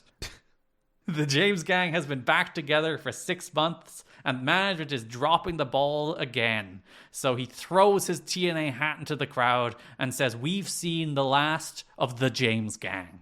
Yes! It's over! Our long-lasting nightmare! I'm free! We will never see the James gang again. Why are you saying it like that? It's because we'll never see the James gang again. Kip says BG has gone soft and then says TNA Spike TV, and then his mic is cut before he can go any further. Kip goes to the desk to get like on the headset, and then that mic is cut too. He stands on the desk to try and shout something out as we throw the break. He's gonna drop a slur. Probably. But they would have left it on for that, and he would have been cheered. During the Christian Cage Rhino match, the Weapons or Escape 4 Corners pole match, Maverick Matt jumps in the ring with his Raven look and attacks Rhino. And then after the match, a green-haired Kazarian also attacks Rhino. Matt joins in on the attack. Rhino gores Matt and then smashes Kazarian through a table. Mm-hmm. So whatever this reboot is, it's certainly already going well for those two boys. It'll get better. On the Prime Time special, Eric Young leads a fan conga line out. Today, thanks Spike TV for giving them the prime time, and once again encourages you, as usual, to text your friends and instant message them about TNA. Eric Young says the sniper's gone now, so he's going to make a big announcement. Kaz and Maverick Matt with a gremlin-looking Johnny Devine interrupt. They're all dressed very gothy. Kazarian says their great redeemer has opened their eyes. Miro. Yeah, he would have been like 19 at this point. That would have been cool. It's no longer about winning or losing, but what you're willing to sacrifice. Now, the next show is Genesis. A new theme song hits, and Voodoo Kin Mafia come out. Help me, they're in my house! Dun, dun, dun, dun, dun, dun, dun, dun, dun, dun. They destroy Kazarian, Matt, Divine. They walked out 2 weeks ago. Now they're back. So, the implication here is, we can go somewhere else. They couldn't go somewhere else, and now they're back. They've rebranded as the Voodoo Kin Mafia. And what's the initials for that? That's VKM. What could that mean? Very kill myself. Which is how I feel watching them. And now they have the permission to do anything they please, because they got one thing to return, and that's creative control. How did they get that? Because they made contractual demands, I guess. That's how they didn't go elsewhere, Liam, because they got creative control. How did they get that? I like the idea that, like, within the confines of this being its own in-universe thing, it's just like, our stories were bad, and now we're writing them ourselves. Because it's fake. Yeah. Kip has dyed his hair as well. Which is cool. It's the one cool thing that's happened. His hair is now red. VKM has decided to use this creative control to declare war on Paul Levesque, Michael Hickenbottom, and Michael Vincent K. Hickenbottom. McMahon. Vincent K. McMahon. They give their history of DX from their perspective, that they were like the stars and the things that got over, and then Shawn and Hunter, they like rode the coattails and then pushed them to the side, and then bury current DX because VKM are good and DX are not. True. This does draw from the crowd a DX sucks chant. The blow-off is going to be amazing. When they do the interpromotional show and they wrestle DX. Yeah, of course. And to be, like, this was at the peak of terrible 2006 DX. Like, this was right around the time of, like, the Survivor Series Spirit Squad shit. So, like, DX were dog shit. It was an easy dunk. People hated that shit. Yeah. But yeah, it's so cringe. I can't remember the context of this next line. Kip says they're the biggest pieces of shit, but BG takes... What? Oh, he's... I think he says that DX are the biggest pieces of shit. Ah, yes. But I like to imagine he's talking about themselves. But BG then takes the mic. They will come by air, sea, and land. They're bringing war to their front door. They already did that. It's called Cookie Gate, and it was better. And it also featured BG James. I know. And it was better. He was better in that too. I know. On his online blog, Jim Ross reacted to the VKM storyline on Impact. TNA using the WWE as part of a storyline makes no sense to me. I am sure they have their reasons, but I would rather devote the valuable TV time promoting my own stars and not providing another brand the stretch. I don't know what that means. Trying to recreate the Monday Night Wars may be a nice goal, but is about 10 years too late. But then again, I could be wrong. That's remarkably nice of Jim. He's like, it's a bit stupid, but you know what? Maybe it'll work. Yeah, it won't, so you don't have to, Jim. It's fine. And that takes us to the pay-per-view, in which VKM faced Kazarian, Maverick Matt, and Johnny Devine in a 3-on-2 handicap match. Yep. This new act once again going very well for Kazarian, Maverick Matt, and Johnny Devine. They're all fully gothed out with like white kendo sticks. They tap the sticks on the ring post. VKM have the full entrance with the little slide doors that open up on the side of the stage. They did, I believe, have that on TV too, but they didn't actually shoot it properly, so you didn't see it on TV, but you saw it here. Yeah. I like the entrance. I like the theme song as well. It's too bad it's for these guys. Yeah. BG's pants say war on them, so he clearly wants to be booked by Tenru. Amazing reference, Garrett. Thank you. I even wrote it into the notes. So you wouldn't forget? Definitely, so I would forgot that joke if I didn't write it into the notes. BG does the HBK flying forearm, but then screws up a Kip up deliberately, like for comedy. Inverted comatose comedy. Kip pedigrees Matt, tunes up the band for a super kick, but abandons it because he thinks it's stupid. He stops a Divine flying nothing and hits the Missouri boat ride for the win. BG grabs a mic and calls out Vince, Shawn, and Triple H using their government names. The ground war is about to begin on Impact. Okay. We were talking about that Connecticut house show. I believe that's when they filmed what is to come. The ground war. They should bring a tank to them. That would be one of the most iconic moments in wrestling history, I would have heard. It would kill them instantly, I hear. There's many DVDs that could have been sold off the back of it. After the match, Maverick Matt and Kazarian have Divine blindfolded in the ring as Raven's music hits. It turns out he's the guy behind this group. It's not Miro? It's not Miro. Oh my god. Wasn't Raven teased as like the Dark Order guy at one point?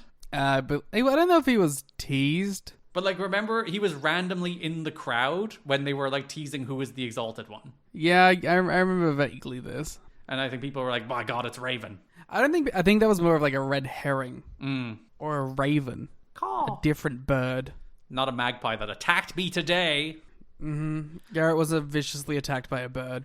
We have talked on this podcast extensively about fighting birds, and I am vindicated in my thinking it's harder to fight a bird based on that magpie attacking me. And I just say you're wrong.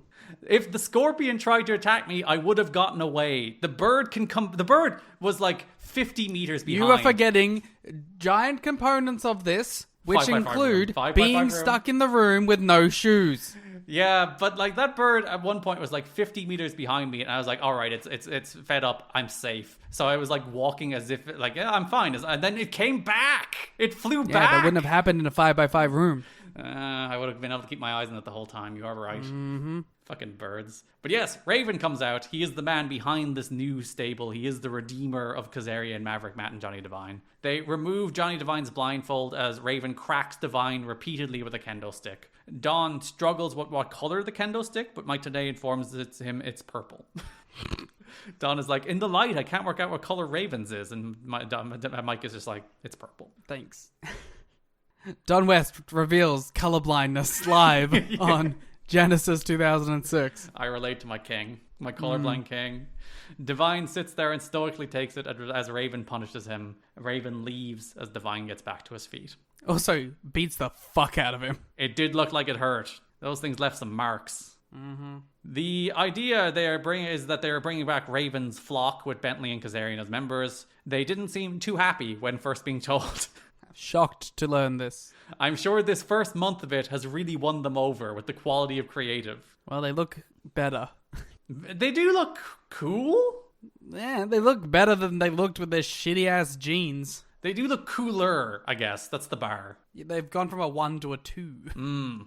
But they are constantly getting their ass kicked by Rhino and the Voodoo Kin Mafia. Good for them. And that is it. That is the month that is November 2006. The first, real full Russo month. And there is certainly signs.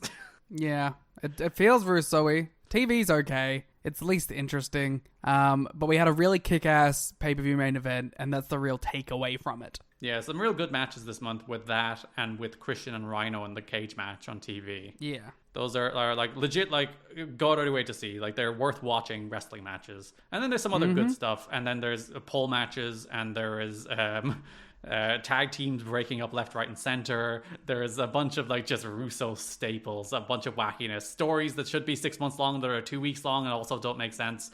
We're getting the full gamut of Vince Russo nonsense. But as you said, the TV is more watchable. You gotta give him that.